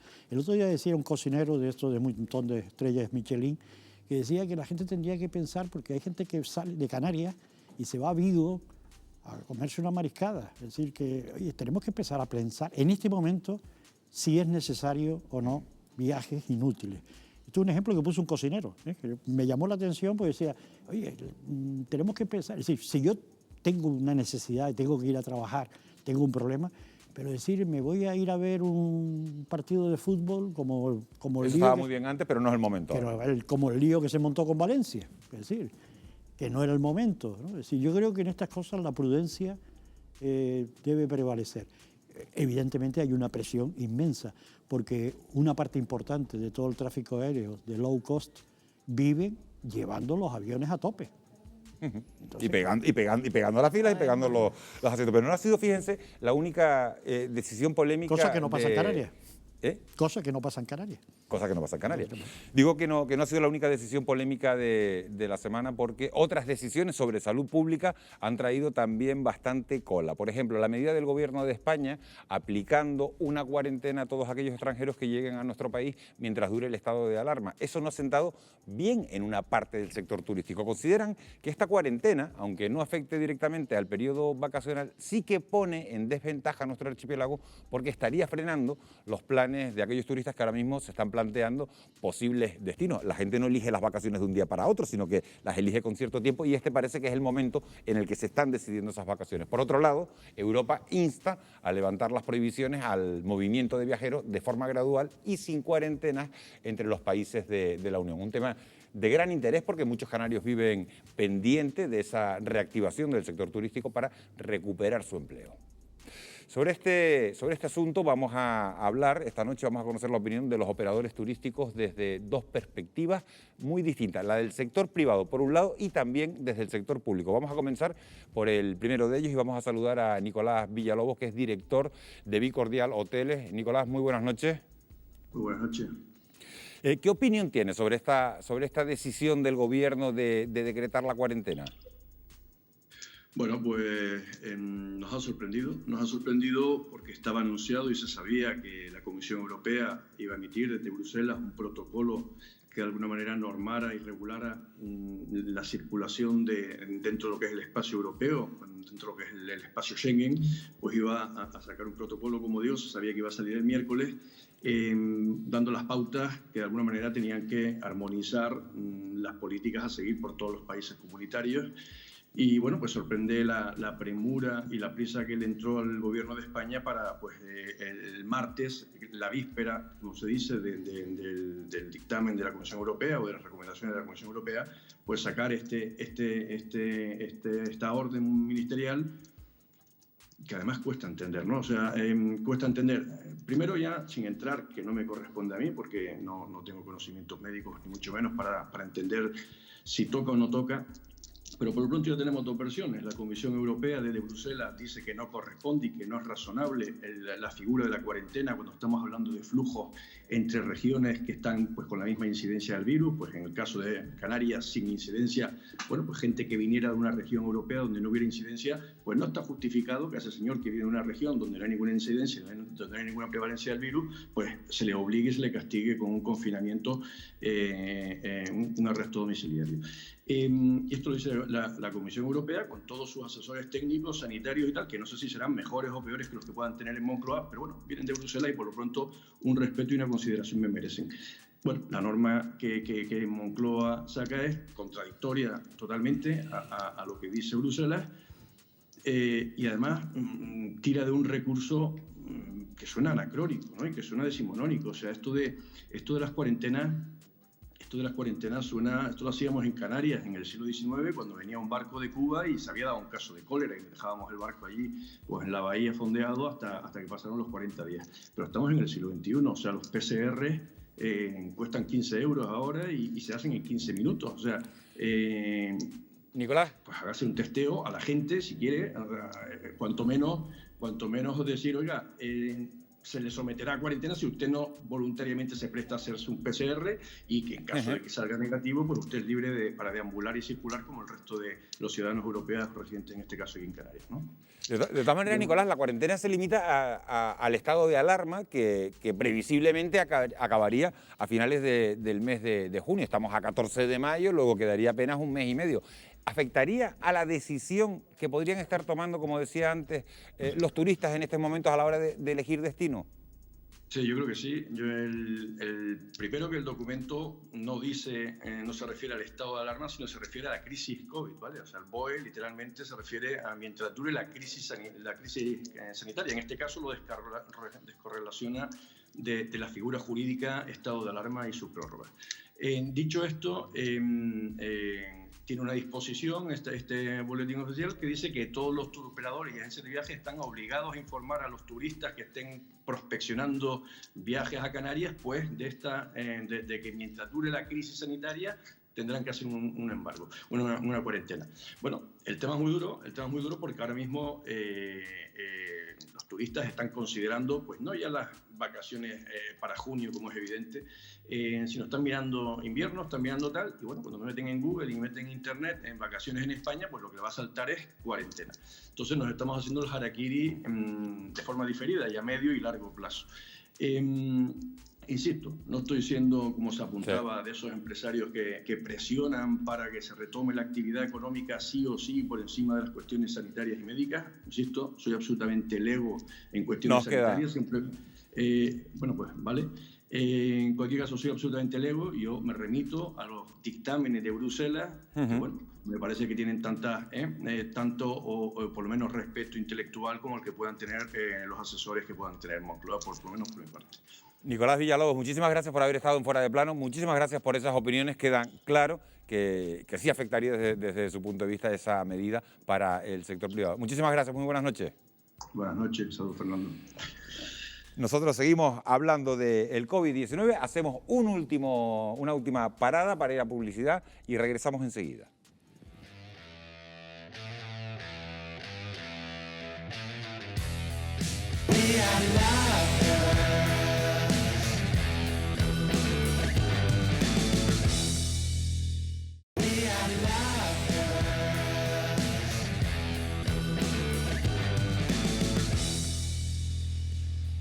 En punto de la noche, seguimos en directo en Fuera de Plano, seguimos hablando de turismo, de esa cuarentena que obliga al gobierno de España a los turistas que lleguen a nuestro país. De todas maneras, queríamos hacer un matiz antes, ¿no? Sí, para que no se genere la duda, porque se ha hablado de los PCR. Los PCR es una prueba que haces en el laboratorio y que se necesita una toma de muestra faríngea. Yo creo que la persona que expuso se refería Nicolás, a los anticuerpos, que se refiere a un proceso que es con una gota de sangre normalmente y que lleva posteriormente una confirmación con PCR, que es un proceso más complejo. Aclarado queda. Fran, excesiva la medida de esa cuarentena para los extranjeros. Empezábamos el programa así, retomo la pregunta ya con un poquito más de tranquilidad y de sosiego. ¿Es excesiva la medida o es adecuada? Yo creo que es excesiva, ¿no? Y si más para Canarias, ¿no? Ya lo decía anteriormente yo, ¿no? Canarias, su industria principal es el turismo, en la cual ahora mismo lo tenemos totalmente paralizado, y si queremos una reactivación y para que esos paquetes vacacionales empiecen a generar negocio en Canarias, esta medida no nos perjudica claramente. ¿Cómo lo podemos hacer? Pues miren, hacemos o test rápidos o los PCR para aquellos que vengan a Canarias y garantizarle así a nuestros ciudadanos también la seguridad. Lo decía antes el otro contertulio, me cuido para cuidar a los demás. Sí, Jesús. Si tenemos controlados a todos y cada uno de los turistas que vengan a Canarias, pues podemos solventar esa situación. Y miren, si en el territorio europeo y la norma europea va a establecer Europa qué condiciones va a haber para la movilidad. Eso te iba a preguntar, Fran, porque el gobierno ha decretado esta cuarentena antes de que se pronunciara la Comisión Europea, antes de que Bruselas, que estás aludiendo, anunciara esas medidas. ¿Por qué crees que se ha hecho? ¿No hubiera sido más lógico un poco esperar a que la Comisión Europea dijera qué medidas iba a adoptar y después tomar ese tipo de decisiones? Evidentemente, se ha precipitado el gobierno español. El gobierno español tenía que haber esperado a que la Comisión Europea dictara una norma para todo el territorio europeo. Yo creo que esa medida la tenemos que hacer, y ya lo dijo la propia Comisión Europea, que tiene que haber una desescalada dentro de aquellos países que ya están fuera de esa situación tan grave con el COVID-19 y aquellos países todavía con esa patología todavía aumentada dentro de la sociedad. Nos hemos precipitado, a Canarias se le puede hacer mucho daño, Es verdad que tenemos que garantizar la seguridad de nuestros ciudadanos, pero también tenemos que garantizar que Canarias es un sector seguro. ¿Y crees que se podría plantear el gobierno, replantear a la vista de lo que ha decidido Europa, replantearse su posición? Yo creo que el gobierno de España tiene que replantear su situación. Yo creo que el gobierno de Canarias y el presidente Angelín Torres tiene que hablar con el Estado para que busque una solución alternativa para Canarias, porque Canarias nos jugamos mucho. Fernando Redondo, he dejado hablar a Fran para que diera toda su opinión, pero es que quiero conocer la suya. No creo que... Se ha precipitado el gobierno, habría que haber esperado a Europa. No tengo ni idea qué es lo que ha ocurrido, ni sé si hay otra alternativa. Es decir, la alternativa era no haber hecho nada y habríamos seguido igual. ¿Y qué es lo que había? Que no se podía mover. Es decir, lo único que ha hecho el gobierno de Canarias es dar un paso más. Es decir, ha dado un paso más. Ha dicho, bueno, sí pueden, pero con estas condiciones. Porque si se espera a Europa, el gobierno de España, en este momento estaría cerrado. ¿Sí o no? Es decir, vamos a ver. Pero es que ahora mismo Canarias tiene sus aeropuertos cerrados a nivel internacional. Pero vamos a ver, ¿qué es lo ¿Por qué no haber esperado esa medida para que no afectara directamente cuando Canarias empezaría a abrir? Porque yo creo que es fundamental para nosotros el turismo. Yo creo que lo que ha hecho es un paso más y no esperar a Europa. Es decir, si está cerrado y te dice sí pueden viajar, pero con estas condiciones, yo creo que es un paso, no es un paso atrás. Yo lo he entendido así. Bueno, si alguien entiende que eso es un paso atrás, eso son opiniones. Pero yo creo que es un paso adelante, ¿eh? Emily. Hombre, no sé. No, pues sí sabes por qué estaba poniendo, no me dice, no sé, pone caras de todo tipo y ahora dice, no sé, ¿cómo que no? No sé qué sería lo ideal, pero yo creo que lo importante es que existan regulaciones, que las normas sean claras, de que no existan mensajes contradictorios para que no exista la incertidumbre. ¿Qué es lo mejor? ¿Qué es lo ideal? Pues no sé, eso depende desde el punto de vista que se vea. Para la sanidad, genial, que se queden 14 días allí, pero para la economía, no. Entonces, balanza y normas claras para evitar dudas.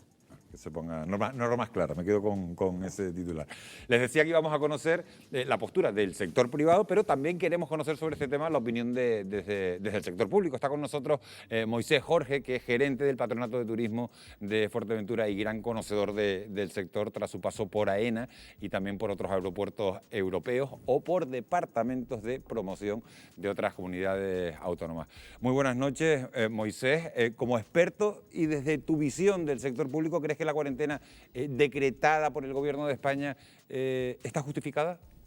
Muy buenas noches desde Fuerteventura. Yo sinceramente no sé quién está asesorando al Gobierno de Madrid, pero me da que esos asesores no han pagado una nómina en su vida, puesto que ese tipo de medidas previa a lo que ha acordado ayer la Unión Europea, pues desde luego no garantizan de que pueda tener una efectividad sanitaria y económica, con lo cual yo creo que se ha hecho un flaco favor a la economía de este país o a la imagen exterior de este país, pues dando ese comunicado a través del boletín oficial del Estado. No estoy desde Fuerteventura nada de acuerdo con esa medida que se ha tomado, porque además, aunque aún sea dentro del estado de alarma, genera confusión en el sector turístico internacional, máxime cuando ahora tenemos que hilar muy fino porque vamos a depender muchísimo de la economía y si la pandemia va a ser, ha sido negativa para el país, va a ser mucho peor la consecuencia económica que se va a derivar de esta pandemia.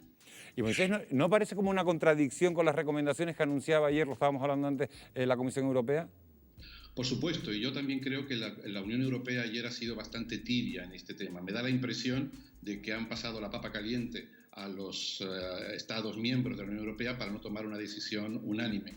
Hubiera esperado que la Unión Europea fuera más firme y hubiera tomado una decisión transversal que hubiera beneficiado a todos los Estados miembros. Además, esta tarde el gobierno italiano ha dicho que si realmente se van a generar corredores sanitarios entre diferentes países de la Unión Europea discriminando a otros, pues Italia se podía replantear el salir de la Unión Europea, con lo cual puede tener consecuencias muy graves la tibieza que ha manifestado hoy la Unión Europea.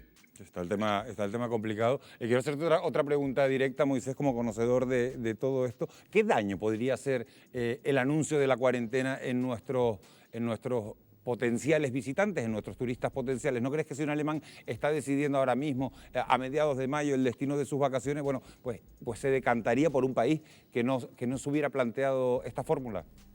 Pues mira, muchísimo daño. Esta mañana yo personalmente hablaba con la central de un turoperador alemán, de Touristic en Colonia, y me decían que ellos, tras la decisión de España de ayer de esta cuarentena, habían decidido cerrar ventas para España, para este verano. Y yo les decía que no es lo mismo España que Canarias en cuanto a la situación sanitaria se refiere, puesto que Canarias tiene menos casos y menos muertes por COVID. Con lo cual, esa imagen exterior que España está dando en estos momentos, pues no beneficia absolutamente nada a los mercados emisores turísticos, que son muy sensibles y que en estos momentos están pasando pues por problemas financieros, económicos realmente importantes, y que quieren reestructurar cuanto antes sus ventas para poder salir de la crisis cuanto antes. Esto nos perjudica muchísimo y, desde luego, el primer mensaje que debe dar Canarias al margen de España en estos momentos es que somos una región sanitariamente segura y que hemos tenido el menor número de casos en relación con el resto del país. Y hay, Moisés, otros métodos distintos a este que se podrían haber anunciado para garantizar la llegada de turistas libres de COVID.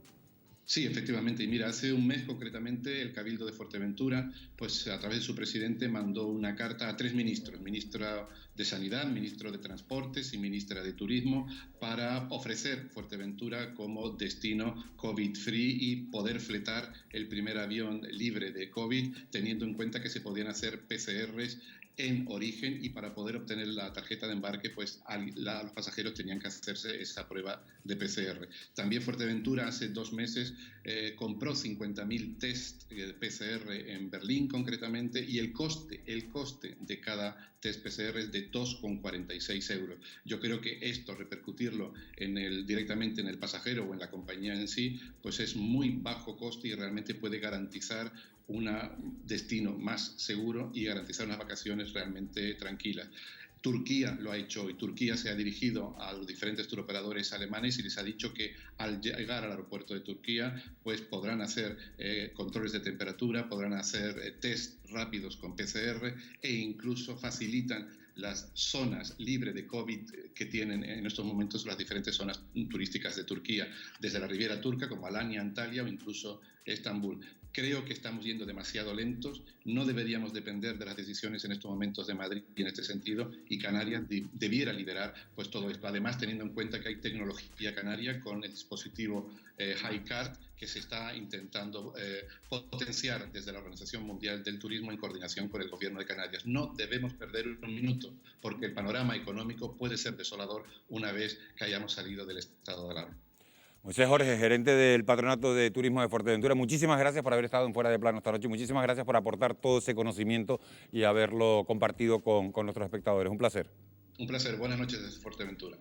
Bueno, pues muchísimas gracias a Moisés Jorge por esa completa radiografía, por esas opiniones que ha vertido esta noche aquí. Otro asunto que preocupa muchísimo a la gente, a ustedes que nos están viendo en casa también en esta mesa, es sin duda el empleo, y teníamos que hablar esta noche de empleo.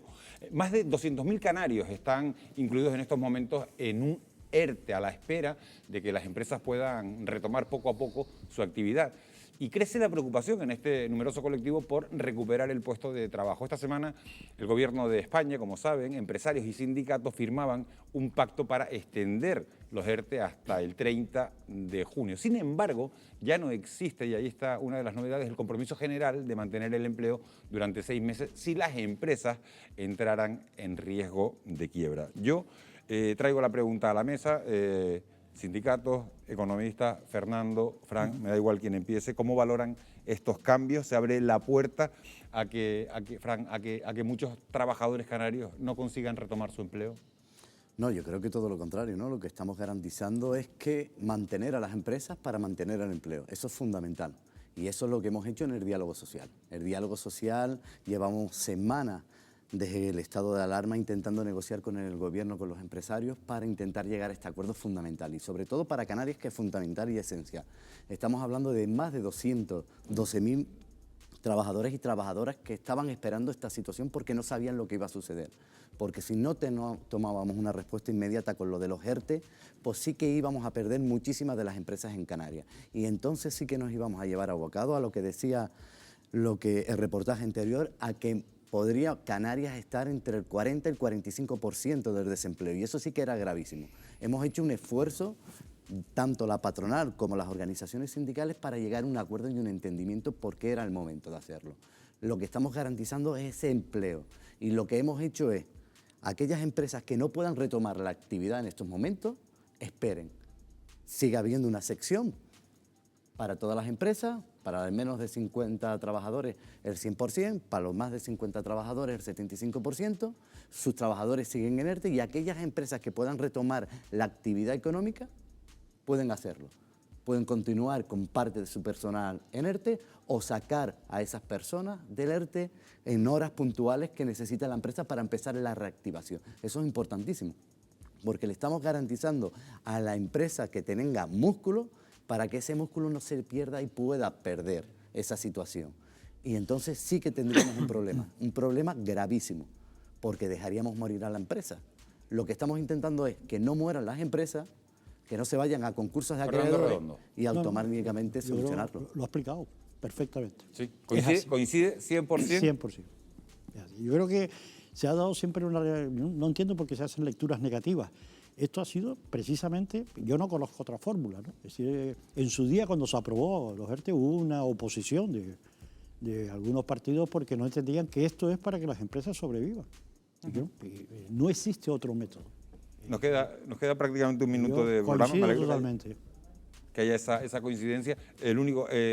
Una última cuestión, el gobierno se ha comprometido a que hay un compromiso verbal del gobierno de España para que alargar los ERTE en el sector turístico canario. Hemos hablado del sector turístico, eso ha generado cierta picazón, por decirlo de alguna manera, en Baleares, en Andalucía. ¿Creen ustedes que finalmente el gobierno podrá cumplir esa promesa de...? Sí, es que no es que creamos que se va a cumplir, es que en la mesa de diálogo social a nivel nacional lo que hemos ampliado son los ERTE en el conjunto del Estado español, independientemente que sea la Comunidad Autónoma de Baleares, la Comunidad Autónoma de Canarias, con el compromiso de sentarnos para llegar al acuerdo posiblemente hasta el 31 de diciembre.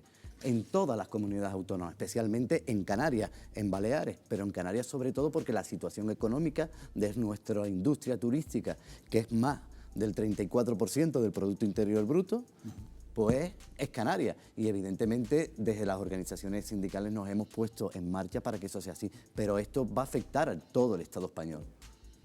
Nos vamos a quedar con esa... Es una medida magnífica y para terminar una punterada más, que no ocurra como otras veces y que en el camino sacrifiquemos algo.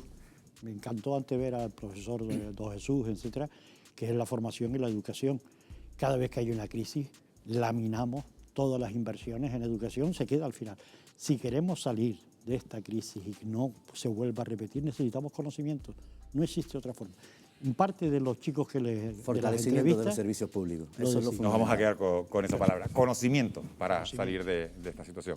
Fernando Redondo, un auténtico placer haberlo tenido en Fuera de Plano y más a esta hora de la noche, yo no me canso de decirlo. Gracias también a José Miguel, a Emily y a Francisco. Frank, muchísimas gracias por haber compartido la noche con nosotros y gracias también sobre todo a todos ustedes, que es por quien hacemos este programa, por habernos acompañado cuando son ya las 12:16. 2 horas 120 minutos completos de programa hablando del COVID-19, de esa otra pandemia. Nosotros nos marchamos, que tengan ustedes una muy feliz noche y esperamos encontrarlos al otro lado de la pantalla el próximo jueves aquí en Fuera de Plano. Buenas noches.